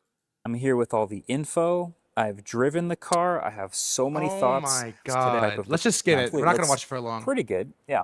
There it is behind me. Just a little bit of background. This is a Ferrari. It's fully electric. And the challenges that come from building a Ferrari Oh my God. are like on the other end. Like a Ferrari you think of as a two-door. But then, so there's Look at the there's inside. a quad motor, fully electric car. Also, 120 1,035 horsepower, 0 to 60 in 2.5 seconds, bro. plus kilowatt hour battery. And Only 300 plus miles of 600K. range. Also, It's only 600K for the first Ferrari EV. obviously going to be very expensive because I'm it's a trolling, failed I'm cunning trolling, level. I'm So let's hear 2.2 generation of headlights down gap, which does this goes up. So it's kind of hard higher speeds because typically the plum so when you norm 5 Look at the inside. Really, a little bit of air. The air will pass down here. Then you come to the back. Oh, And there's again some ventilation for that rear wheel arch back here where you see the Look at rear the back. of the Luce for the first time. And oh, okay. come on. It's a little bit of Ferrari DNA going on Come back here. You've probably seen on. lights that look like that before, but look at this big ventilation that sort of electrifies and smooths out this design. This is so different from what a lot of people were probably expecting when they heard that there's going to be a new Ferrari, G. especially one that's electric. But again, these are colder climates. It's like there are 3 a lot of other because Look at the it's inside. metal, leather, and glass everywhere, real tactile controls, and just a little bit of that retro future look, 600K. and that I really like. So there's a ton of quirks and features and weird touches that Buttons I'm on gonna the show you. inside. First things first, this is the key. You've Look at seen a the rectangular key, Ferrari key before. dog. It's got on the back the lock magnet back there, and so this display, which has a light behind it, will getting start on and come to life. And watch this. I've added elements really slightly deeper, but anyways. Does he drive it? Come on, does he drive it? Left, but chin is even so leave that just good at second. Come on. Come on. It's got buttons on the inside. I mean, I in the badge spot that spent a usually lot of does. money on a car that was all touchscreen on the inside. I hated it for that reason. For that reason. This is also, again, if you can see my hand going in there, a little bit of a wing, so it's an aero feature. So it's he doing the drive it? Ferrari stuff, but it's obviously in this very crossover. Again, I'm not sure how that's going to work, but soft closed doors. But just to put it into context, what sort of see, of course. Then tour mode, when I flip it to chill driving, and then performance 60 and 2. You can kind of see You know it there. that bit This is where just it's like, wow, I'm so happy you have a Ferrari. Like my ex-boyfriend had a fake one. And he's like, I'm so happy you have a Lamborghini. My ex-boyfriend had a fake one. And he's like, wait, what do you mean fake? And she's like, like, it said SVJ on the dash. That's going to be the bit with this Ferrari car. Dina, thanks for the gifted. couple extra controls for things like your lights and your fog lights, most satisfying from 0 to 60 launch. I point mostly with the windows. So overall, be close to Sangway. to be a question. Anyways. Job. Got this crazy, look at this gaping, huge gaping wing at the front, like a kind of like a whale shark. I wish he drove it. So many questions. Ferrari, I am carless at the moment. Well, not exactly carless, but I am not actively driving a car. But if you are looking for a sponsor, let me know. But anyways, we closed the day on ticker race down 5.5%, up 0.2 in the post market. Earnings in 65 days is a $78 billion market cap company. Pretty fascinating. Also, if you're watching on YouTube and Twitter and you like to chat, twitch.tv/threadguy. One more thing I want to show you before we work backwards into stocks and some market stories, which is some really good ones. Musk discussed SpaceX Tesla merger with colleagues. Stop. It's gonna happen, I think, dude. Oh, this is a real thing. This is a real thing. This is a real thing. I would get away from Tesla shorts, I think. Wow. You got to get away from Tesla shorts, I think. I know it's my least favorite stock, but this is our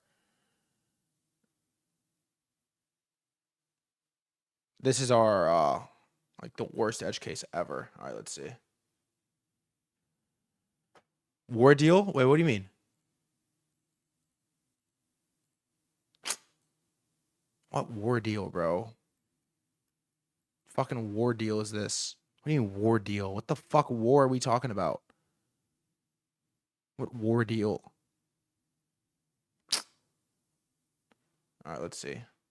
SpaceX and Tesla merger chatter reignites as Musk pushes rocket company towards NASDAQ. As Elon prepares to lead SpaceX in public markets, there's growing chatter that his ultimate goal is to combine the company with Tesla. Musk has discussed with his colleagues the possibility of folding the companies together. People familiar with the talks told CNBC. Tesla and SpaceX already share engineers and collaborate in solving issues tied to power and compute constraints. I always wonder who makes this announcement. Like, who leaks this? What do you mean? People familiar with the talks told CNBC. Like, who does this? It's important, right? Like, they just want to announce this. Welcome back. As we gear up for the SpaceX IPO next month, what are the odds of a SpaceX merger with Tesla? War deal, TG. Oh, God, there's a lot going on right now. Fuck my life. Let's check this real quick. U.S. space. Oh. I thought you meant like the war is over. I mean, Tesla's pumping right now. Tesla's moving. Is SpaceX moving? Not really. Let's watch this real quick. Tesla. Seema Modi has that story for us. Are people talking about this, Seema? They certainly are, Sarah. What we learned is that Elon Musk has engaged in thought experiments around folding Tesla into SpaceX's ecosystem. Elon Musk has engaged in thought experiments around rolling up Tesla into SpaceX. That is very helpful.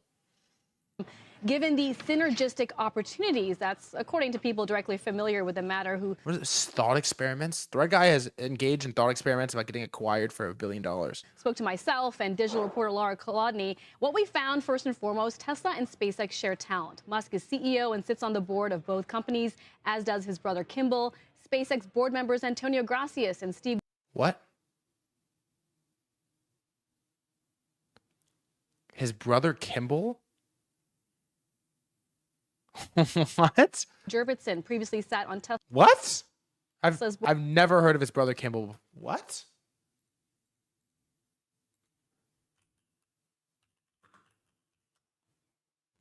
Who is this?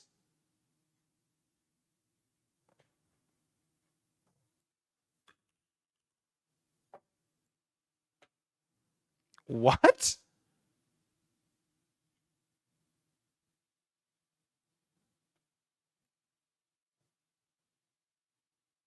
Where have I been? I did not know that was a thing. Board. And there's another Okay. I know you're late to equities, but catch up. LMAO, that clown has been around. key figure, Charles Kuhlman, who serves as vice president of materials engineering. He's in the files.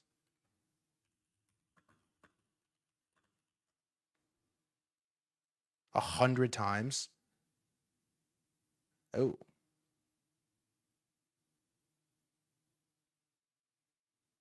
Okay. I seem to be caught up. Engineering for both companies. He's known, guys, for playing a central role in troubleshooting key design issues for both businesses. In fact, we're told engineers from SpaceX and Tesla often collaborate on solving issues related to energy, GPU constraints. Now, a deal of this size would be complex, with SpaceX having a potentially market cap of... I guess we'll see what happens. That video is not helpful at all, but it's kind of an untradeable stuff. You know, there's like the Jesse Livermore bit, which like if you're not long, you're short. This is one of those things. I don't know why you would trade this other direction, really. And to be fair, I've been pretty vocal that I think it's the worst stock ever because Dev is launching a second coin. But if Dev rolls up second coin into first coin, you have problems as a shorter. You also have problems as a longer if it doesn't happen. Does anyone actually have a Tesla position open right now? It kind of looks decent, but it's like, what are you supposed to do with this, you know? What are you supposed to do with this? I don't know. The pit average entry short at like 445, 425, 25. TG really was a bottom footer on this. Yeah, but I didn't trade it. So like, I just, you know, I do what I do. But that is what it is. Okay, moving on. Real quick side story is on the topic of everything ripping everywhere except for crypto.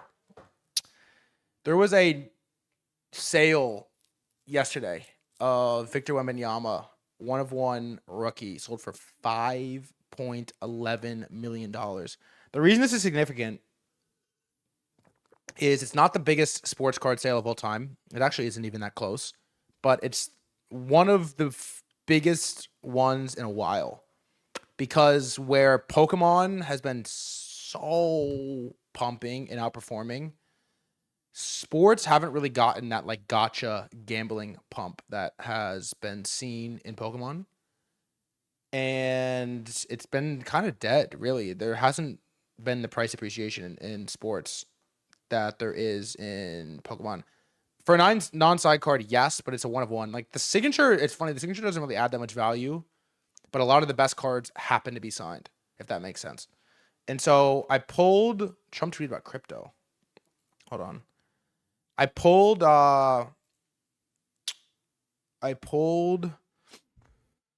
this. Let me see. Pikachu can't tell his ACL. I hate that shit, but yeah.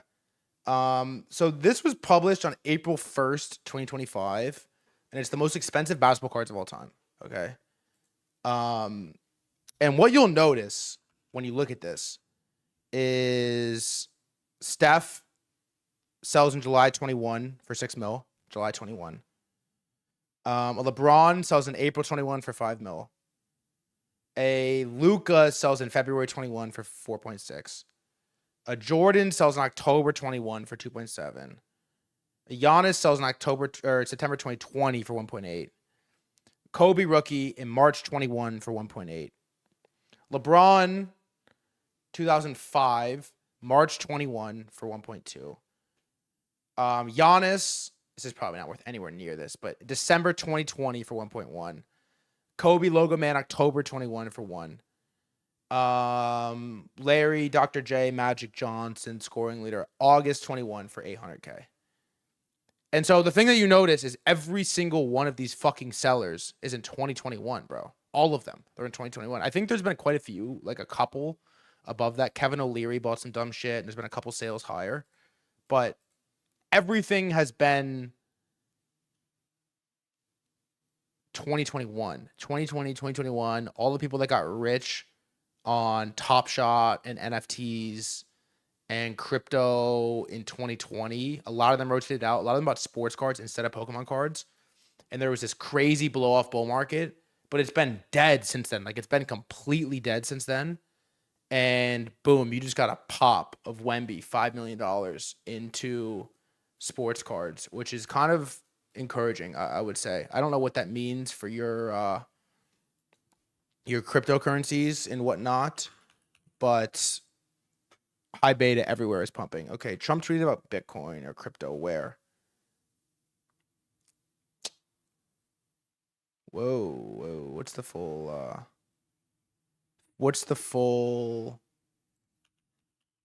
announcement? Rapid response 47. No, I want the full thing, not the quotes. What's the full thing? Was it live? I want to read it. Is it just this is just his comments? Trump, CFTC exclusive authority over prediction markets must be maintained. And then crypto and Bitcoin capital of the world must remain protected from foreign competition. I'm not sure how much foreign competition there is. Trump, is there like a Trump to True Social?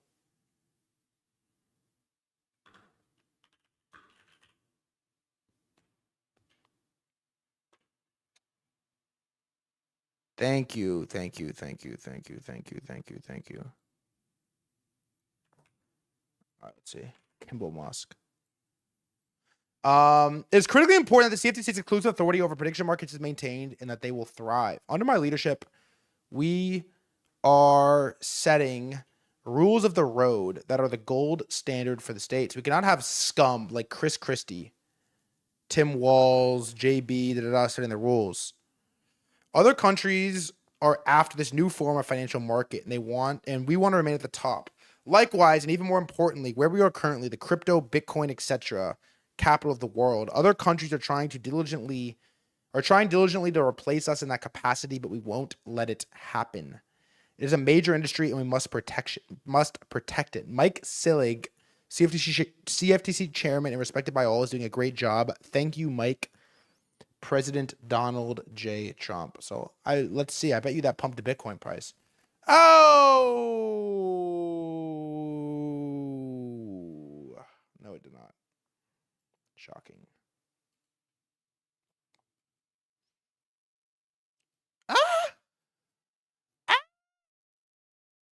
You're like a little baby, I guess, but not great. Wait. They're ripping it.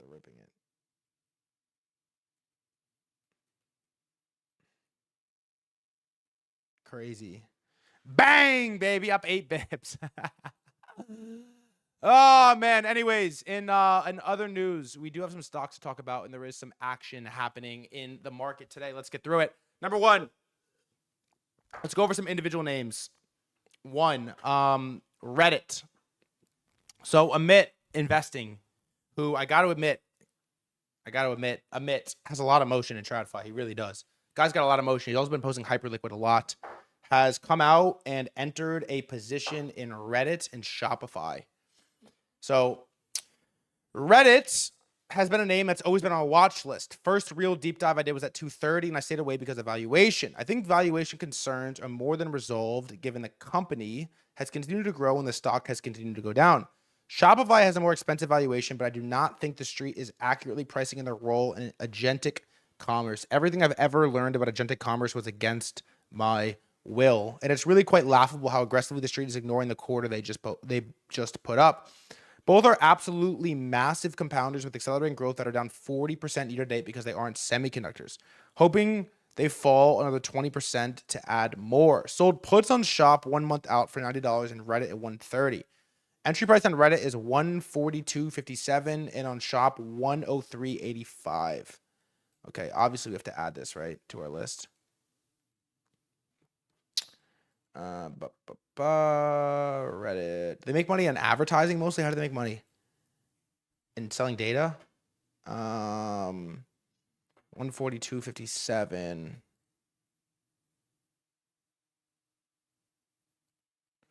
All right. Let's add this to our chart. Why do you use those lines of marking price? Why not array? I don't know. It's just like it's flat. Mit average entry. Then I actually don't have Shopify in this list, which is crazy. Shop. Let's add this.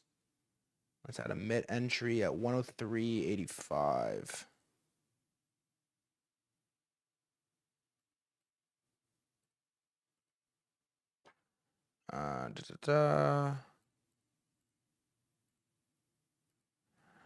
Emit average entry. Nice. Let's do a scroll here on these charts. Shopify not bad. This is a kind of a nasty chart though. What level of trading view do you use? I think it's the most expensive. I don't actually know. Then Reddit looks like what? Reddit looks pretty bad, doesn't it? Where is it? I just had it.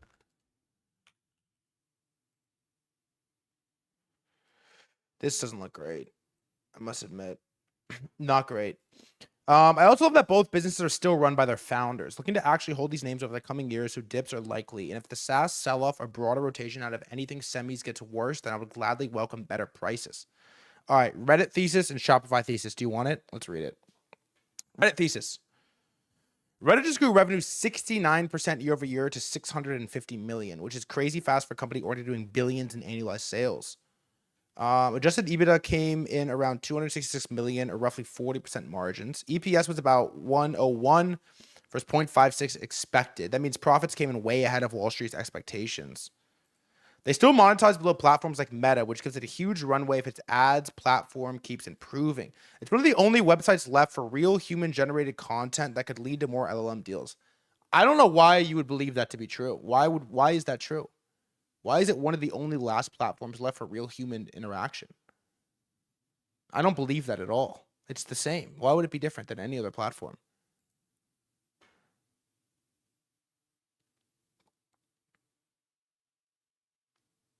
I don't believe that at all, actually. Q2 guidance was based off of what? Q2 guidance was strong at around 720 million revenue. Why do you believe it? They're expected to grow earnings 30% until 2030. 22x 2027 earnings for 70% revenue growth, which will likely beat. It's a significant discount, and any cheaper prices from here will continue to make it a compelling buy. Yeah, some posts are more valuable than others. I work in marketing. Reddit data has high rep, and we use it for SEO, SEM, backlinks, etc. Really?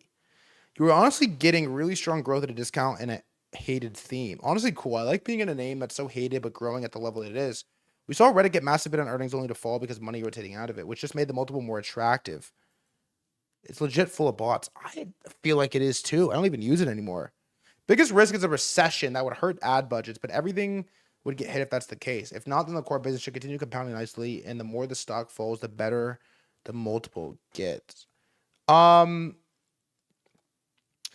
this is just like a stylistic preference, but this is just not how I trade. I can't trade like this. I honestly have a ton of respect for Mitt as a trader as well. I know people have differing opinions on him, but he's crushed it on like investing, like long-term holding, buying value, holding, buying value, holding. He's done it really well. He binked it with Nvidia most recently, but I just can't trade. You know what I think? I think it's really difficult to buy something right now and look at it with a 3-year time horizon. Is like, fuck. 3 years in this. When did ChatGPT first launch? November 30th, 2022. Like, think about the difference of that. That's basically 3 years, 4 years, 3.5 years, 3.5 years. 3.5 years since ChatGPT launched. And so think about how much the world has changed in those last 3.5 years. I think it's just like I think the two ways that are the most difficult to trade right now is like stock picking or coin picking over that time horizon, and then buying the intraday schizo. I can't really do it. The intraday schizo. I'm kind of over it. I'm over the intraday schizo stuff. I like this like couple week, let everybody go crazy both directions, catch some compounding moves, like Air Mass Micron mode. I cannot. I don't know. For some reason, I can't get myself to buy something that I feel like I'm going to hold for 3 years. The only thing I've done that with is Bitcoin, and that's been like a year and a half, and it's been miserable. It's been miserable. Reddit DAU chart. Is this seriously going up?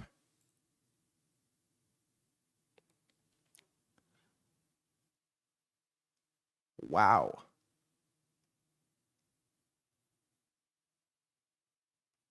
How is this going up?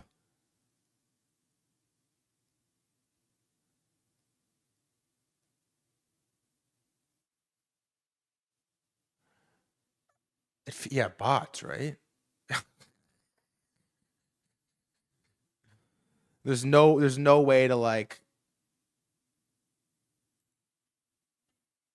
to track it. Yeah. What are the most active subreddits? What are the most active subreddits?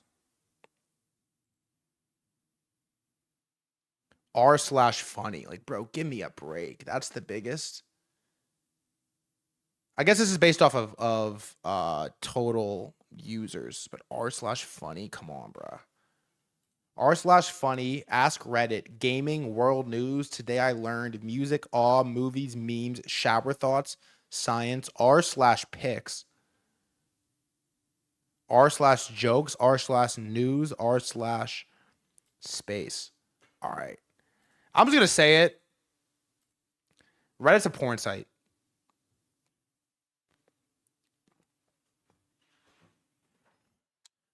Reddit's a porn site. And also, I think LLMs are one of the first things to kill. You could say the same about X. What?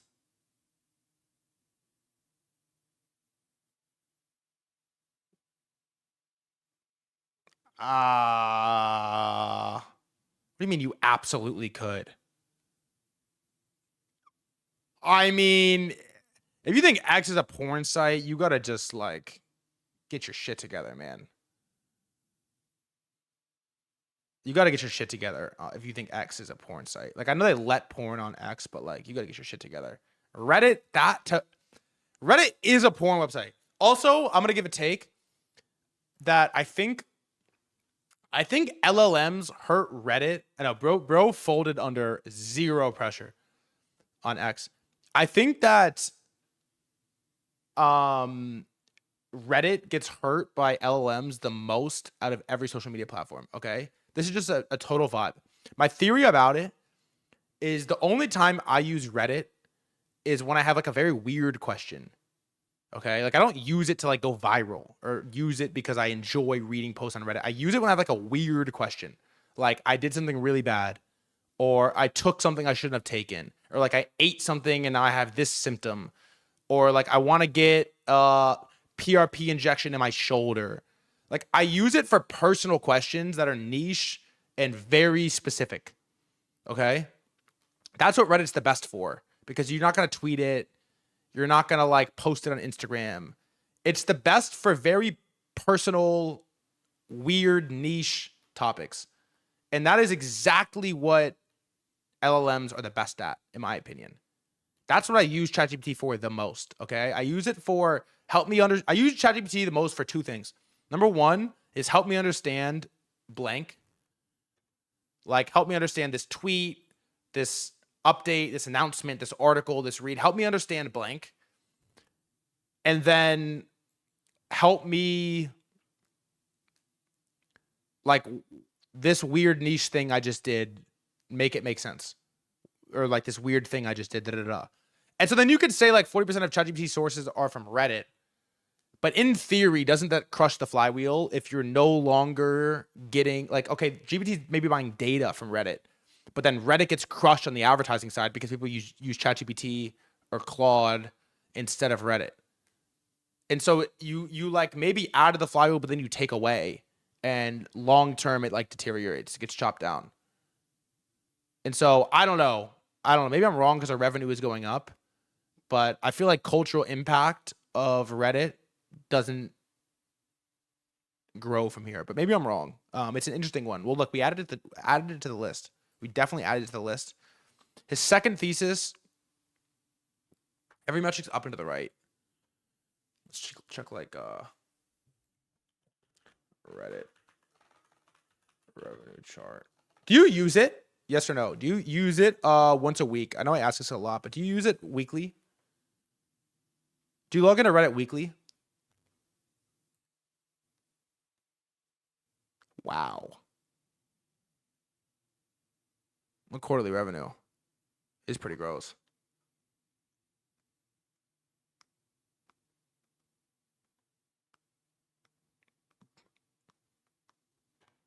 I do think it's memeable. It's very memeable. Porn sells already. What's the most?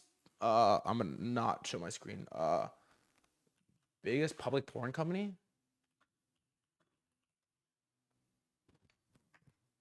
The OnlyFans public? No.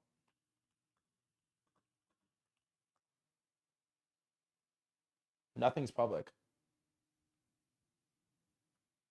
You know, I was offered SPV into OnlyFans. I said no way. I said no fucking way. I'm not touching that. No way. It's bad for the world. Like, oh yeah, but you trade crypto? I'm like, whatever. I didn't ask you. All right. Second is just Shopify thesis. It was low, man. They filled it at like $4 billion. They filled it so low. I think it was public. It was posted. That's not some. They posted it. It got filled super low. All right. Shopify thesis. Shopify just grew revenue 34% year over year to about 3.17 billion, which is extremely strong for a company already operating at this scale. Second Q in a row of acceleration and fastest growth in over 5 years. AI is working for them. I understand the Shopify thesis. I actually like this one. GMV. What's GMV?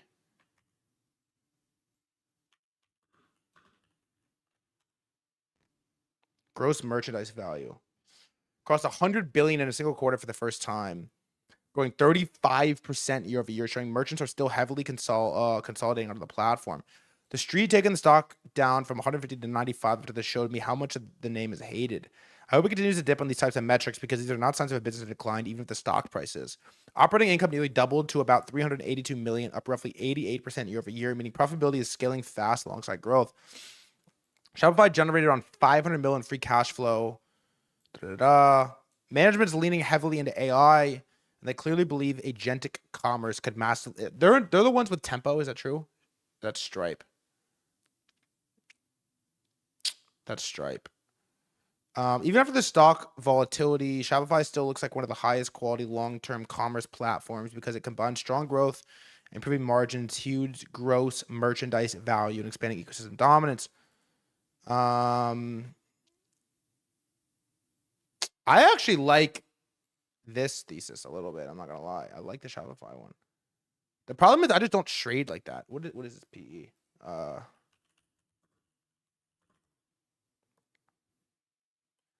It is pretty high. 55.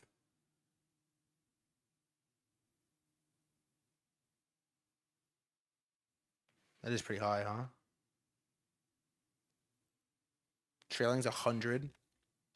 It's worth $136 billion. I like the thesis. I just don't trade this way.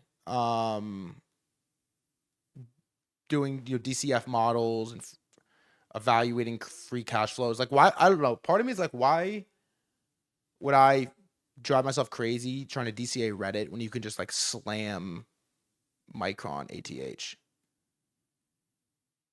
Longest shop since 95. Nice. We need a stream portfolio. What do you mean by that exactly?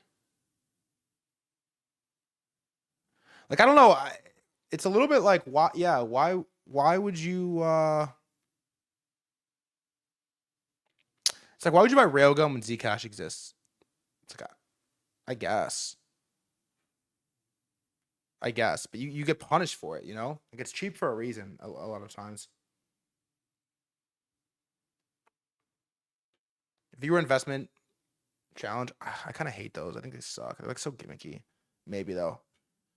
Anyways, we knew that Reddit dumped after they launched the meta competitor. Should make a claim on Legend? Maybe. I don't know how that works exactly. Okay, this came out as well. Talk about a fucking mega church trade. Do you know who this is? I don't want to mispronounce his name, but Zhang Ling, named Lenovo's brand ambassador. Stock is up 45% in 5 days. Do you know who this is?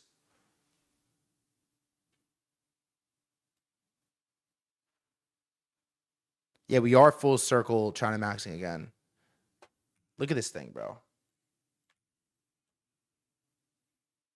He's 28. Who is this? He's a Chinese actor. Known for his roles in Love Between Fairy and Devil, My Journey to You, Story of Kuning Palace, The Princess Royal, The Best Thing, In Pursuit of Jade. They're calling him the Taylor Swift of China.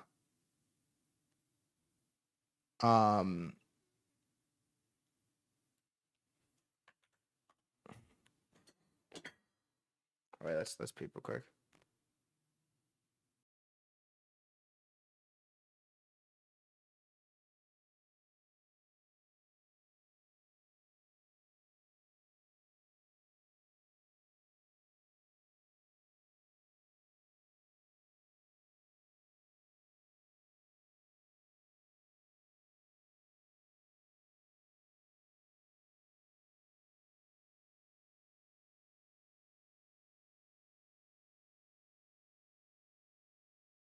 Cape suit is so fucking hard. This is market research, yeah.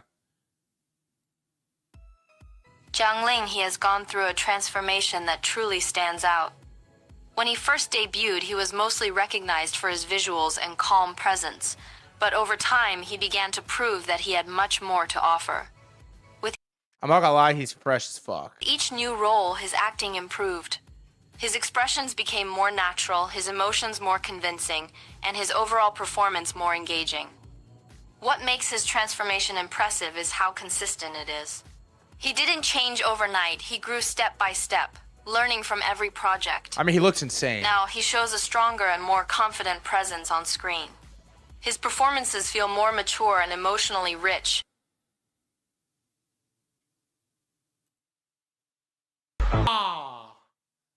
Nah, bro. Come on, dog. Come on.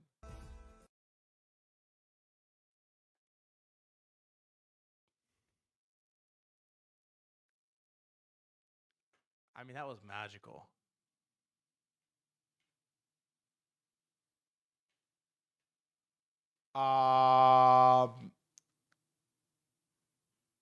Well,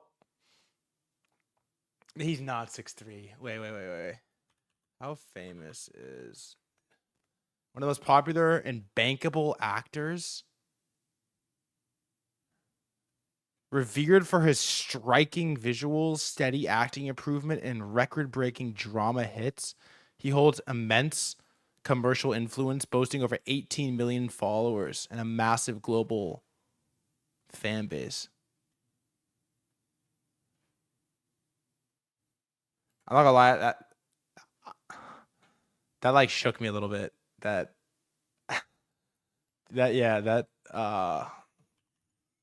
was wild. Anyways,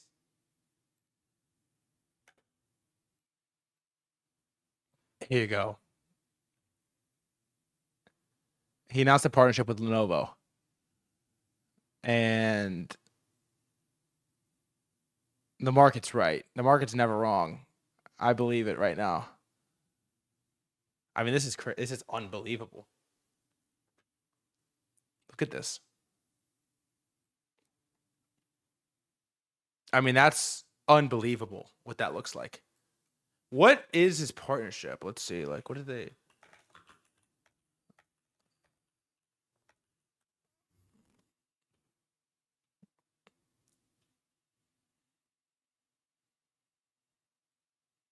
Jiangling, he completely stole the spotlight at the latest event hosted by Lenovo, and fans could not stop talking about his powerful CEO-like aura.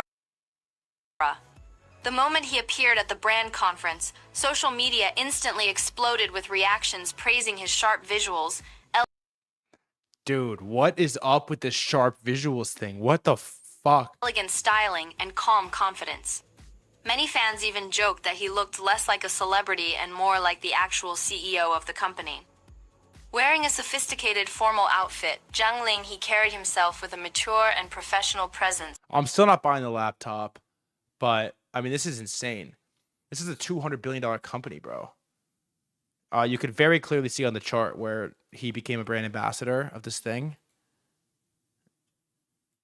and ripped it like 40%, give or take.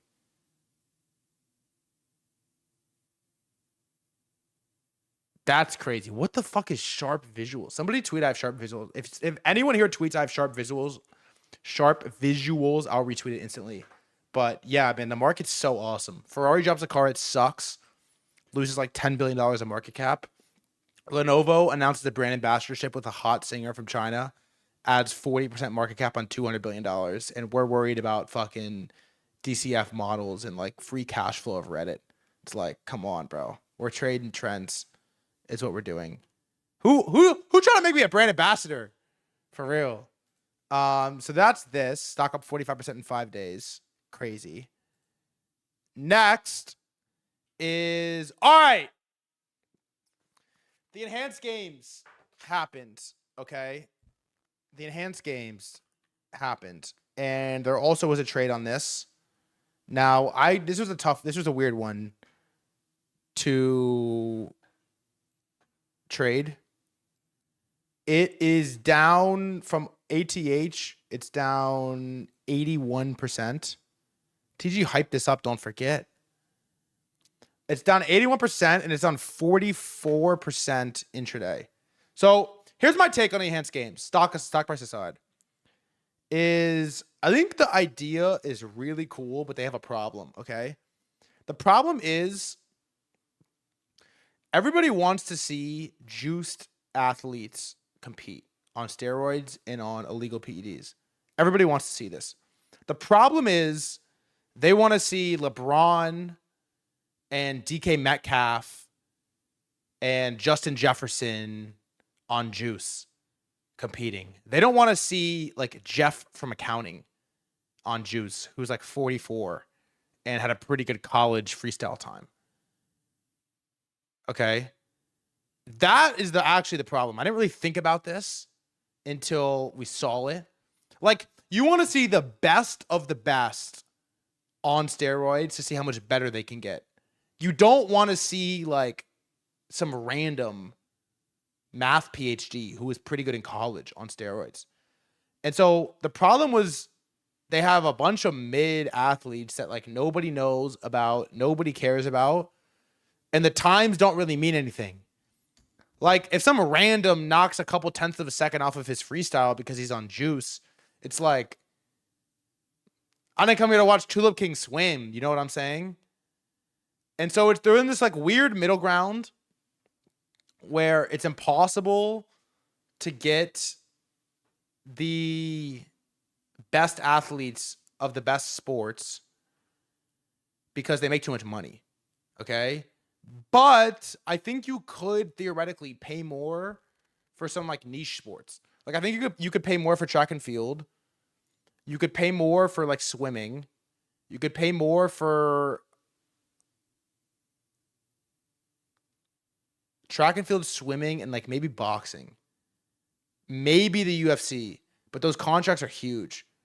Golf, you could probably get some world-class athletes.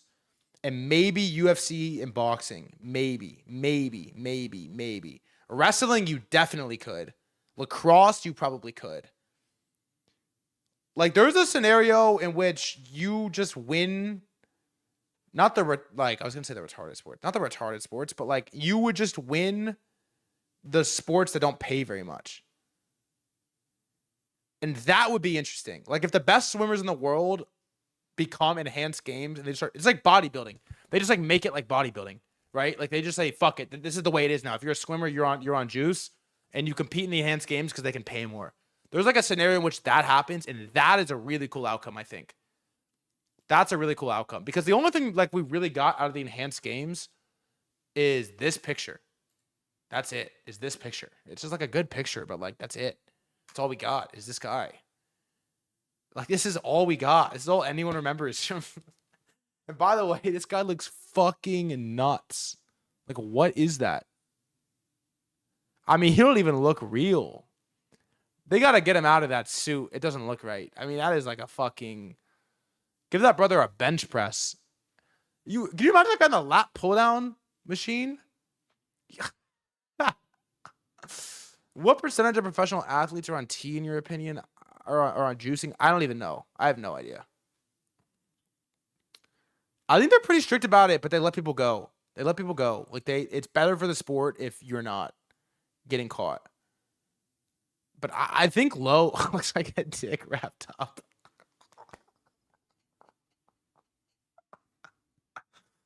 Oh. So, I don't know. I mean, the guy. Look at this fucking dude, bro.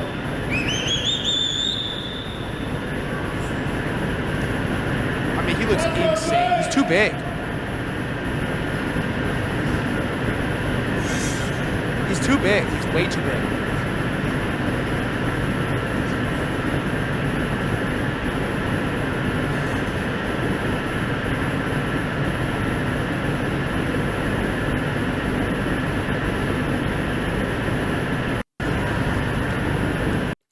Just like a fucking wasted video.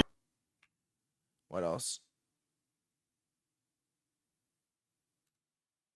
Like a bunch of natty athletes won, bro. It's crazy they posted. Polymarket funny, bro. Nah, Polymarket mad funny for this. I'm not gonna lie. For posting this. They're mad funny for posting this.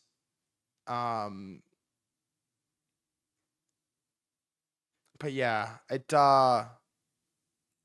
Since the dawn of humans, there's only ever been one instinct. Evolve. To be better, faster, stronger. On your mark. Towards our true potential. Every era redefines what's possible. Unbelievable! Records fall, science advances, and progress doesn't ask for permission. Smashes the world record. What if we pursued our ultimate goals? We took on the impossible. What if we gave it one more shot? What if we didn't just accept evolution, but unleashed it? This isn't tradition. This is the next frontier. Yeah, it's a cool video. The problem is also, like, it's cool once. You know, like weightlifting, it's like, okay, you figure out how much weight. Solo sports are tough because you see how much weight everybody can lift, and they're like, okay, that's the number. Competition sports are sick because they're dynamic. They're always evolving. Also, I'm down a lot of money in the last day. UPNL. I'm probably down 6 figures UPNL in the last 24 hours. It's rough. It's such a brutal spot, really. It's a brutal spot as I sit here.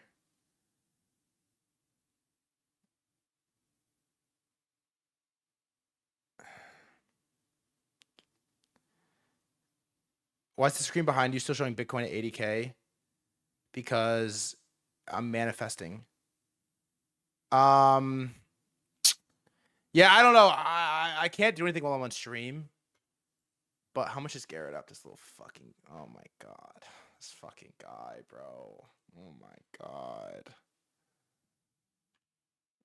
Fuck this dude, bro. Fuck this dude, bro. I told you to short at 80, fam. Yeah, thanks. Thanks, brother. That's really helpful for you to announce that right now. Thank you. 590. Oh my god.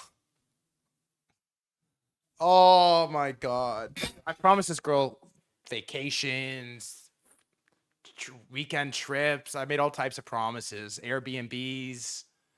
It's like, fuck my life. All right, there's a couple more stock names in here though that are interesting. Okay, number one, best announcement in aviation history. It's okay, we can cancel the BNB. Dude, we booked we booked an egregious BNB for a trip. She's taking the subway, isn't she? No more Uber to Brooklyn. Dude, we booked an egregious Airbnb a couple days yesterday, maybe, like egregious, like so stupid. If I said how much it was, I would feel out of touch and I would have no one else watch the stream, so I can't say the number. And we were making jokes about it, and then at one point I was like, dude, the guys at 680, I'm like, let's just buy it. Let's just buy the house. Let's buy the fucking house. I'll buy it. I'll buy it cash. I'm screaming it in the house. I'll buy it cash. All right, this is crazy that this went up on this announcement, but Yeah, we put it on Malcolm's card. No one has any money in their bank accounts. No one else would do it but Malcolm. He has one of those little like, it's one of those like those heavy like black cards. I don't know why it's black, but they let him swipe it for 40. So pretty cool that it works. Anyways. American Airlines partners with SpaceX to install Starlink Wi-Fi on 500 plus Airbus planes, which, by the way, I cannot believe this has taken so long for this to happen. God bless Starlink, because now I would imagine every single airline has no choice but to do this now, because this actually worked. How does this pump the stock? It's crazy to me. 7.2% in a day. How? Crazy. But unbelievable W. Does anyone hold airline stocks? I don't know what it would take for me to get into an airline stock, to be honest, but I was thinking about this the other day. What sector would I never, like, if you could just close your eyes and imagine what sector would be completely worthless, like what stock sector would be actually worth zero in 10 years, what would it be? And I sat down, I thought about it. I did some brainstorming, and cruise ships.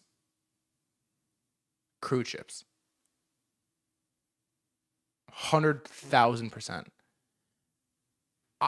Why would you ever get on a cruise ship for the rest of your life? Ever.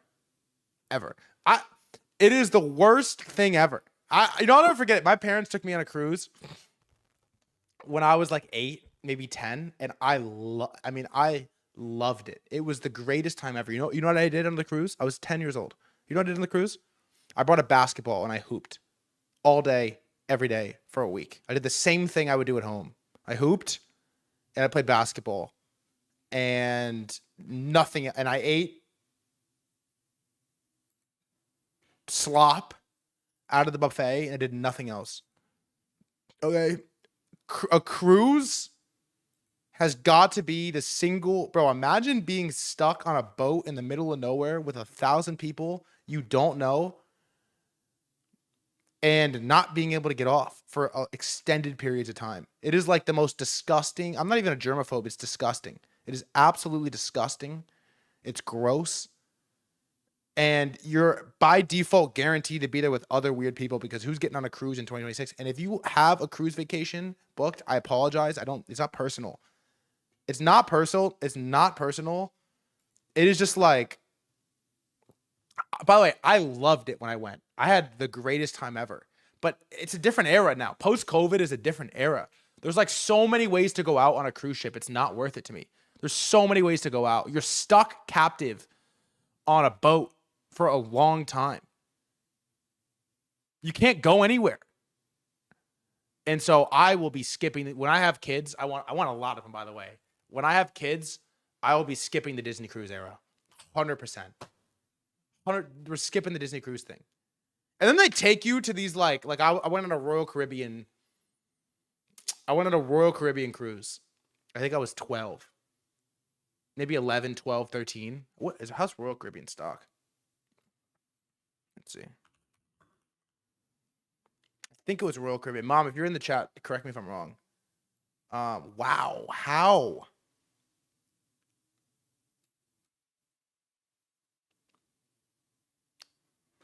I went on a Royal Caribbean cruise. I think I was 12, and it stopped in Jamaica and it stopped in Haiti. It had to have been like, I don't know, 2012, maybe 2014. 2014. And the Jamaica stop was cool because we got off and you could just like go. So we went, it was fucked. We like went, and my family is not like outdoor adventurous people at all. Okay. Like they do well, but they're not like they can hang, but I'm not either, by the way. I've never camped. I've never like made a fire. I don't have a lot of like outdoor hand skills. Okay. My hands are reserved for clicking green and red. You feel me? And we go to Jamaica. We're in Jamaica. And you have a full day or whatever, 2 days. And the boat's docked. And we like went out and we like hiked these waterfalls. Like I was like 12. We're climbing these like a waterfall in Jamaica. And it was like really scary. I think we got off. I started crying. I'm like, Mom, get me off. I want to go. I want to go off. But Jamaica was cool because you could like go out and about and you could like shop. Like it was like cool. Like they kind of like gated you. Like they told you like, do not walk past this area. But like, it was like, you were kind of like free. Bro, when you're not surviving 1600s. Yeah, whatever. When we went to Haiti, we got off the boat and they were like, okay, here is 1,000 square feet on this beach, gated by a wall and like armed gunmen. And if you walk anywhere past it, we can't help you. It was like, here's like 1,000 feet on this beach, like the sand only. And I'm like, bro, what is this? This is like smaller. It's like, it's like going to your like local pool. It was like, you can't. And then I'm like, I didn't know what, I didn't know anything. I'm 12. I don't even know like what Haiti is. And I was just like, man, this cruise, we're really just here for the boat. The destination, you're like there for 6 hours and you're out. The destination is like, it doesn't even matter. Maybe the Europe or like France kind of thing would be cool. But yeah, I'm pretty bearish on cruises. Why? It's a good business. Why are these up? How is this up? Who? Any Royal Caribbean Chads in the chat right now? How is this up? Yeah, what else? What are the biggest cruise lines? Public. Boomer Paradise, they got money. Royal Caribbean, Viking Holdings, VIK. Carnival. Is that the one that always has some fucking bullshit going on? Lower income family loves them shits. Dude, I feel like it's what?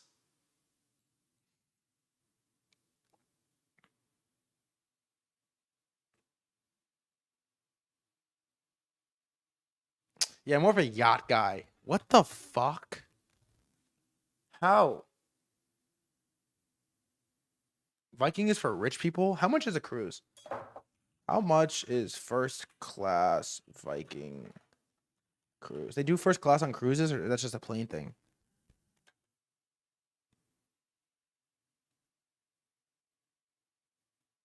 Jesus. Do your parents really watch your stream? Yeah, my mom watches every day. Standard entry, 5K per person. That's not bad, by the way. 5K for like a week, 2 weeks, food, board, everything. TG Mom 13.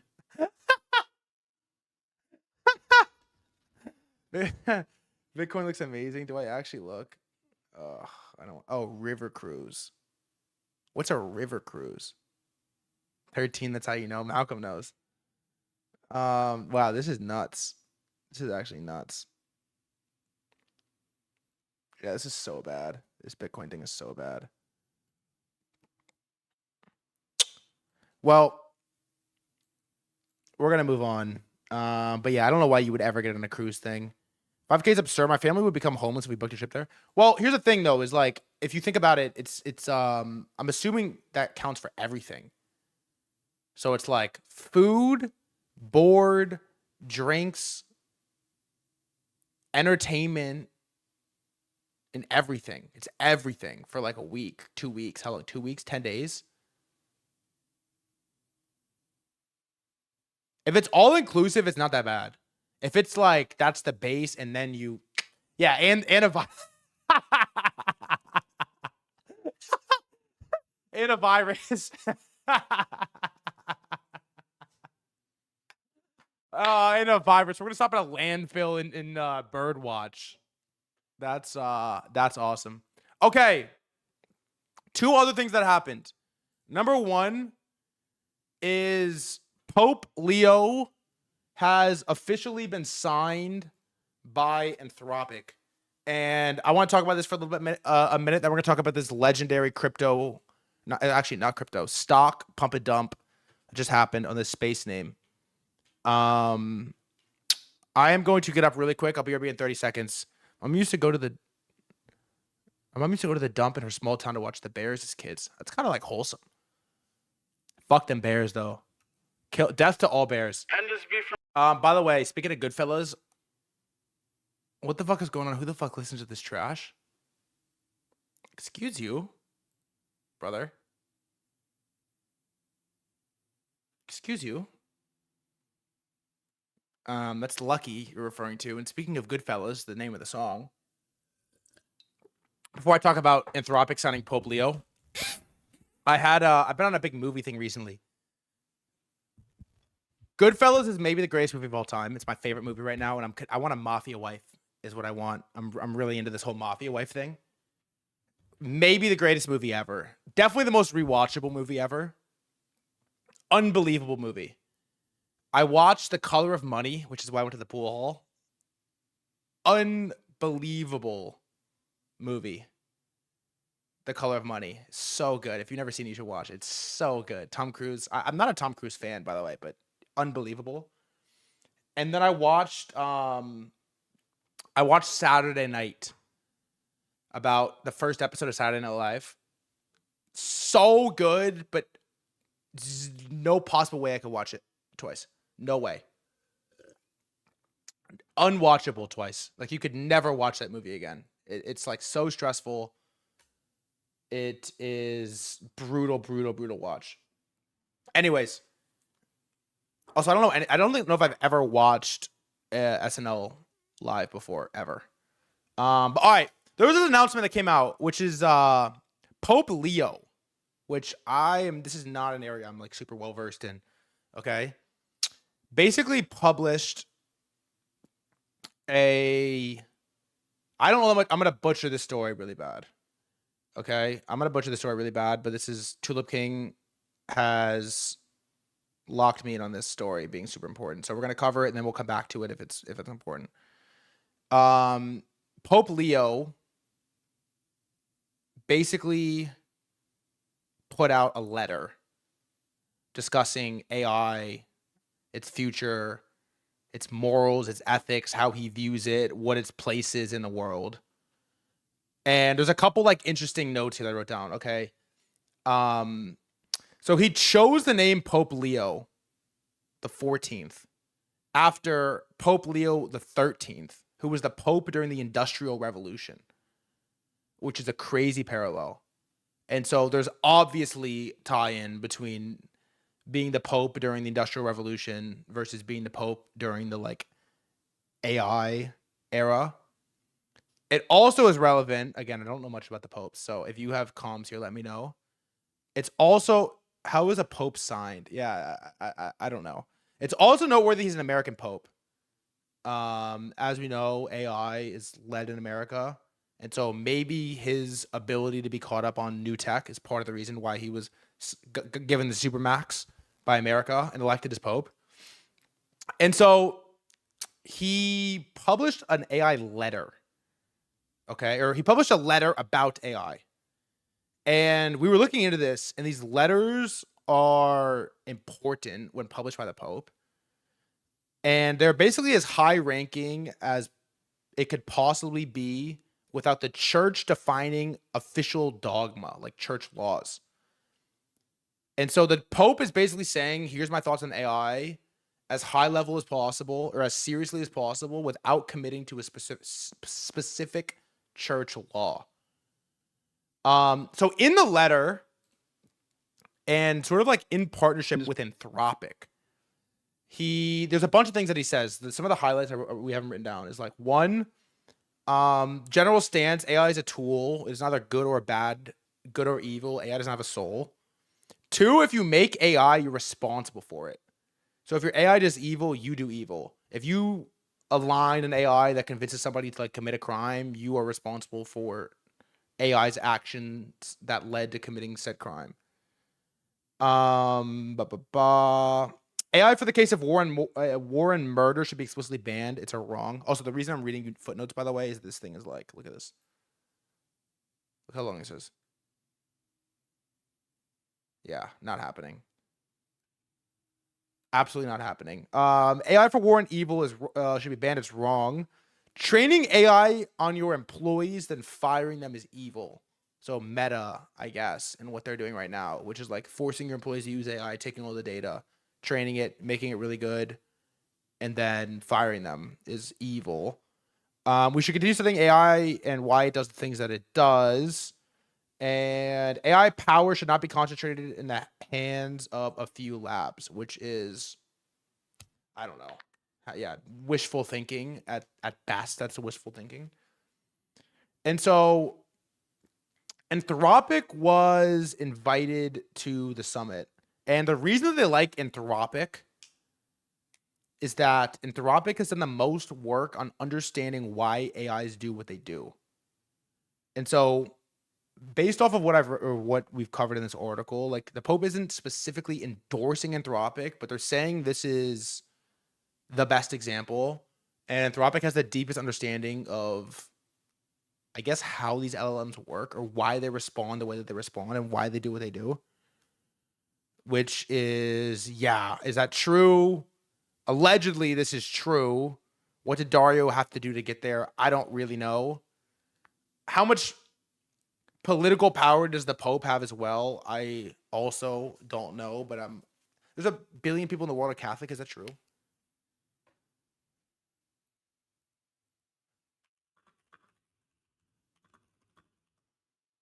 Yeah, 1.4 billion. Pope's a big fucking deal. Does he have like lawful power though? I don't know. In a special way, I'd like to thank Mr. Ola for accepting our invitation. In turn, in the name of the Church, I accept your invitation to walk together, to listen and to speak. He's pretty fresh. Together to find the way for humanity in this time of artificial intelligence. What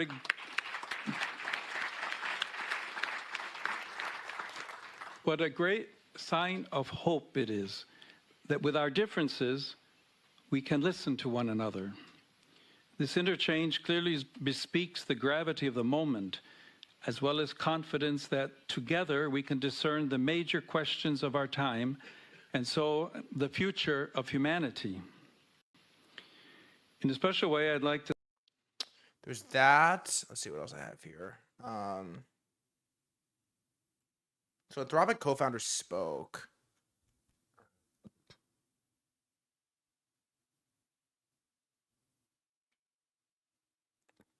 I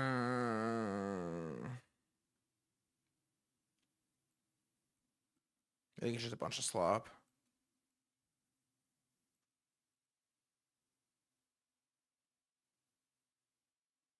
The first is our duty to the global poor. There's a the global mega poors, he says, co-founder of Anthropic, by the way. There is a real possibility that AI will displace human labor at very large scale. If that happens, supporting those displaced will be a moral imperative of historic proportions. This task will be difficult enough, but I worry most dialogue misses an even harder challenge. AI development is concentrated to a handful of wealthy nations. How can we ensure that gains of AI are shared globally? We do not have a mechanism for this. It is an unsolved problem. It's the kind of problem the church has historically refused to let the world ignore. What does that even mean? There's no, I mean, I don't know. I think some of these problems are relatively, this is like a capitalistic result. I don't know how you democratize the wealth of something like this. I'd like to close with a request.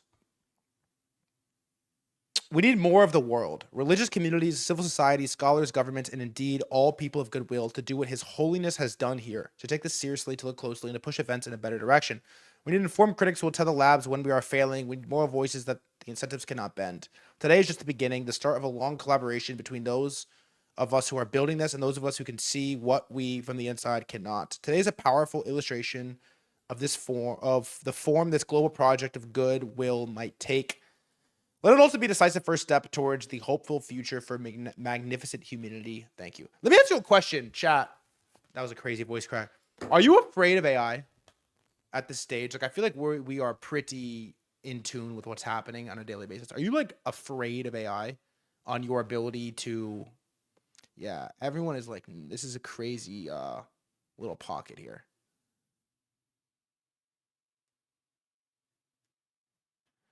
This is actually a crazy pocket that we have. This one could call this a utopia.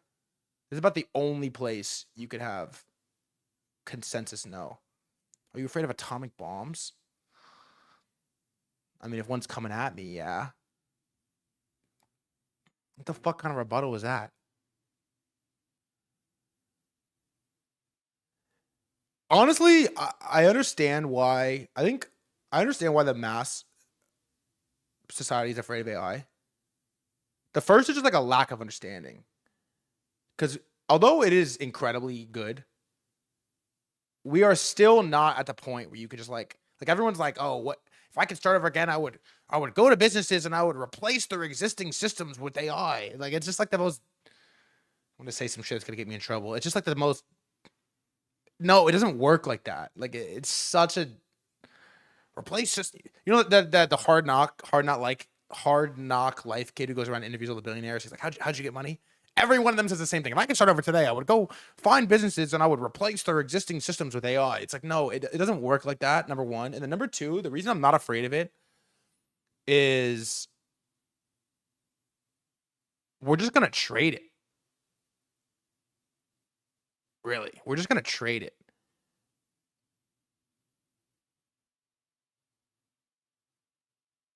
And I think the way to like outpace the growth of the AI thing is just to make money. Yeah, they probably can benefit greatly from AI fluency, but like, I just think there's a myth that you automate, you integrate AI into your life and you automate it. Like, I don't use, it still is like a minimal use in my daily life. Like, I use it a lot, don't get me wrong, but I mainly use it for what does this mean and how does this work and why does this work and help me understand this. I do not use it for like, take my hand off the computer and it like automates workflows, and everything it automates, it's pretty retarded at. I'm sorry. Aren't you scared of AI beating you in the markets? I kind of think of it as something that could be like an enhancer, right? Where like, if it's better than you at the market, all of the AI can't have equal skill, right? So like your ability to like ride the horse, right, is the difference between winning and losing, really. It makes me 10x faster. That's crazy. See, I don't code. I feel like if I coded, I would be using it a lot more. I mainly use it for, I have this segment. I need to understand this thing. I need to, what does this mean? Why is the stock going up? What is a, HBM? Why is Micron worth 5x SanDisk? Stuff like this. But I don't know. The reason I'm not afraid of it is because we trade it. If we weren't trading it, then I would be fucking terrified. Really. I would be terrified if we didn't trade it, but we do trade it. And so I'm just like, I don't know. For some reason, I feel like we can financially outpace the growth of AI. Maybe I'm wrong about that, but I don't know. I don't think I'm wrong, really. All right, I want to cover this one thing really fast as well. Let's just skip crypto entirely. We have Nick Carter tomorrow, crypto guys. So maybe we'll just save some. There's not that much exciting stuff to talk about in crypto right now. All the pumps have retraced.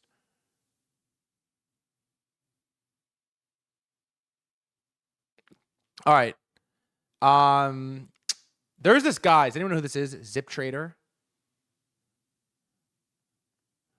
Only time I'm afraid of AI is if it physically tries to rob me, I'm going to still shoot that fucking clanker. Jesus, man. Oh my God.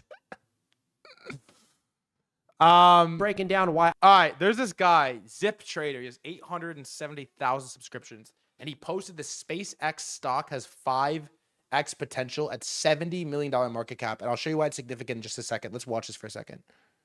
He's the first person that got you into stocks. Stock that we presented you're interested in.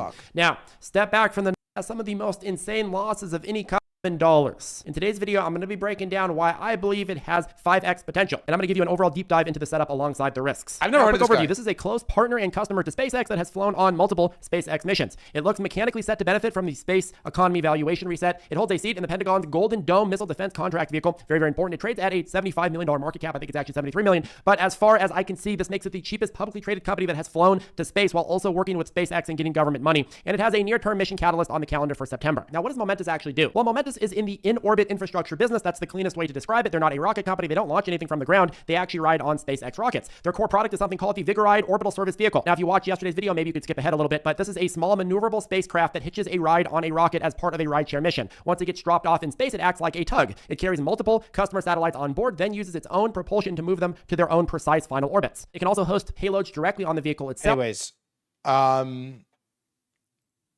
not the point, okay? The point is the ticker is MNTS. At the time of posting this video, the market cap had In today's video, I'm going to $75 million market cap. At the time of market close, no, wait. No. Wait, what's the ticker? Sorry, it's not MNTS. I'm tripping. It's wait, what's the ticker? Oh, it is MNTS? Oh, it is MNTS. Yeah, it is MNTS, actually. That's why I was confused, because of the chart. Look at the chart. Look at what this thing did. Look at what this thing did, bro. Since posting this. 110% rip. After market close, binked another 12.5%. It was 75 mil and it doubled on this video. And this is the chart.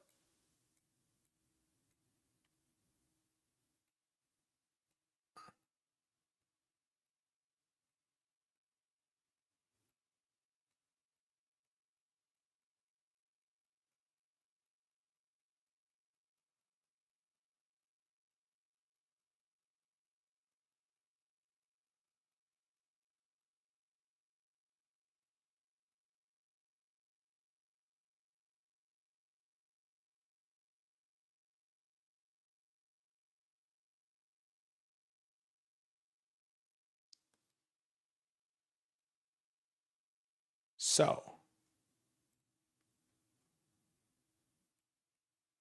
in other words, it was once worth $360,000 per share.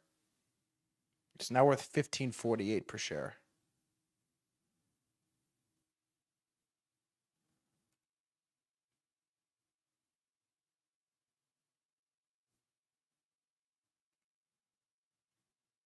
So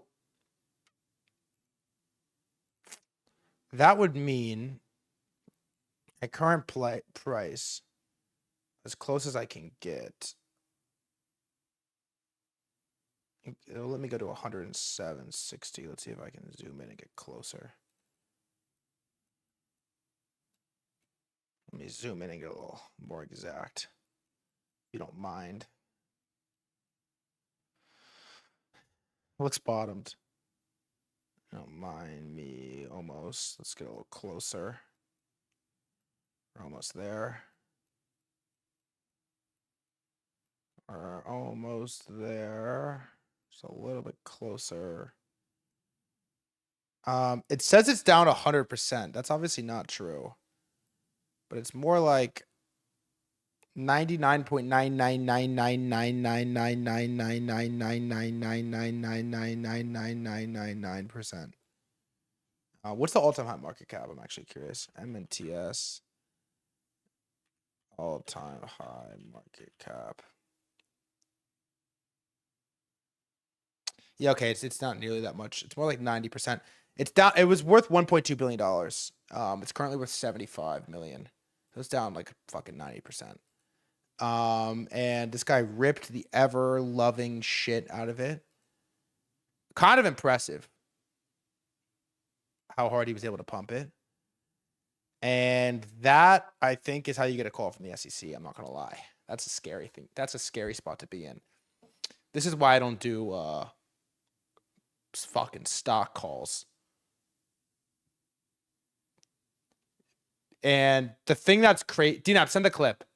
This is actually the funniest part of the story. It gets better. Send the clip. Send the clip. Send the clip.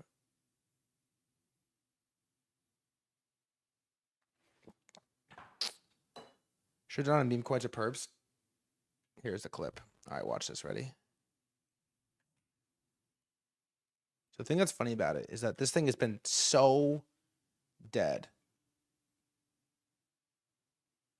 And then they come out. Wait, what does this mean exactly? They filed $200 mixed shelf. They issued shares today.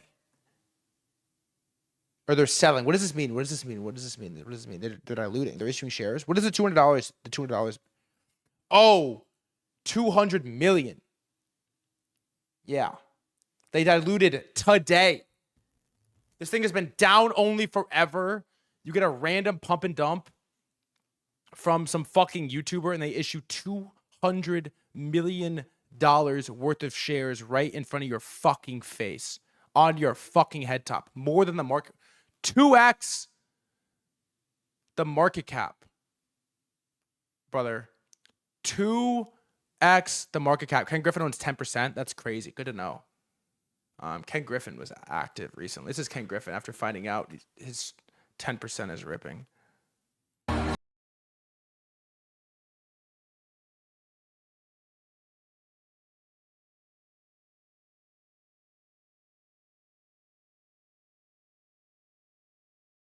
Movie. This is the thing, by the way, about like graduating college finance and like working in real world finance is like, imagine you're flirting with a girl and you're trying to take this girl out and the whole time she's talking to Ken Griffin. It's like, you know, it's like I live in New York too. It's like I got to compete with Landry Shamet for dates. It's tough, man. It is tough. It's super tough. Like imagine I'm showing her my Zcash UPNL and she's talking to Ken Griffin. Like, bro, he's Jane Street slamming that thing to zero at the same time. By tough, you mean tough. No, I mean TOUGH. They got me competing with Jose Alvarado in the market. It's like, what am I supposed to do with that? Did you see the Arthur Hayes clip? That thing is old, yeah. No stream yesterday. Still no stream yesterday means, yeah.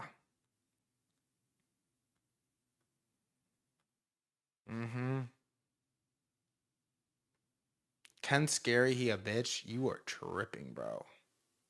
Ken Griffin? Talking about Ken Griffin scary? All right. Hold on. You know what's scary? These pockets, bro. $48 billion.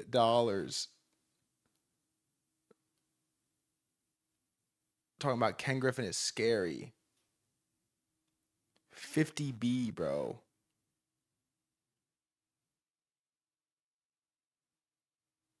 Hey, what's Jamie Dimon? What? What is this? 3 billion?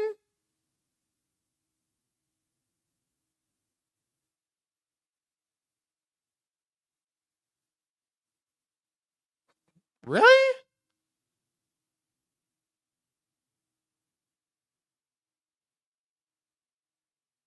Huh. 3 billion? Bro needs to watch his bro's middle class.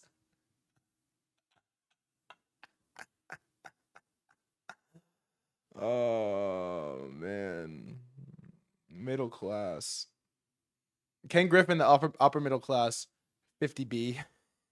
I'm not gonna stream. Hey, we have a good week coming up. This is a good kickoff. Little Tuesday, short week. Tomorrow we have Nick Carter to talk about quantum, Bitcoin risk. We got it. We didn't do crypto today, so we're gonna do it tomorrow.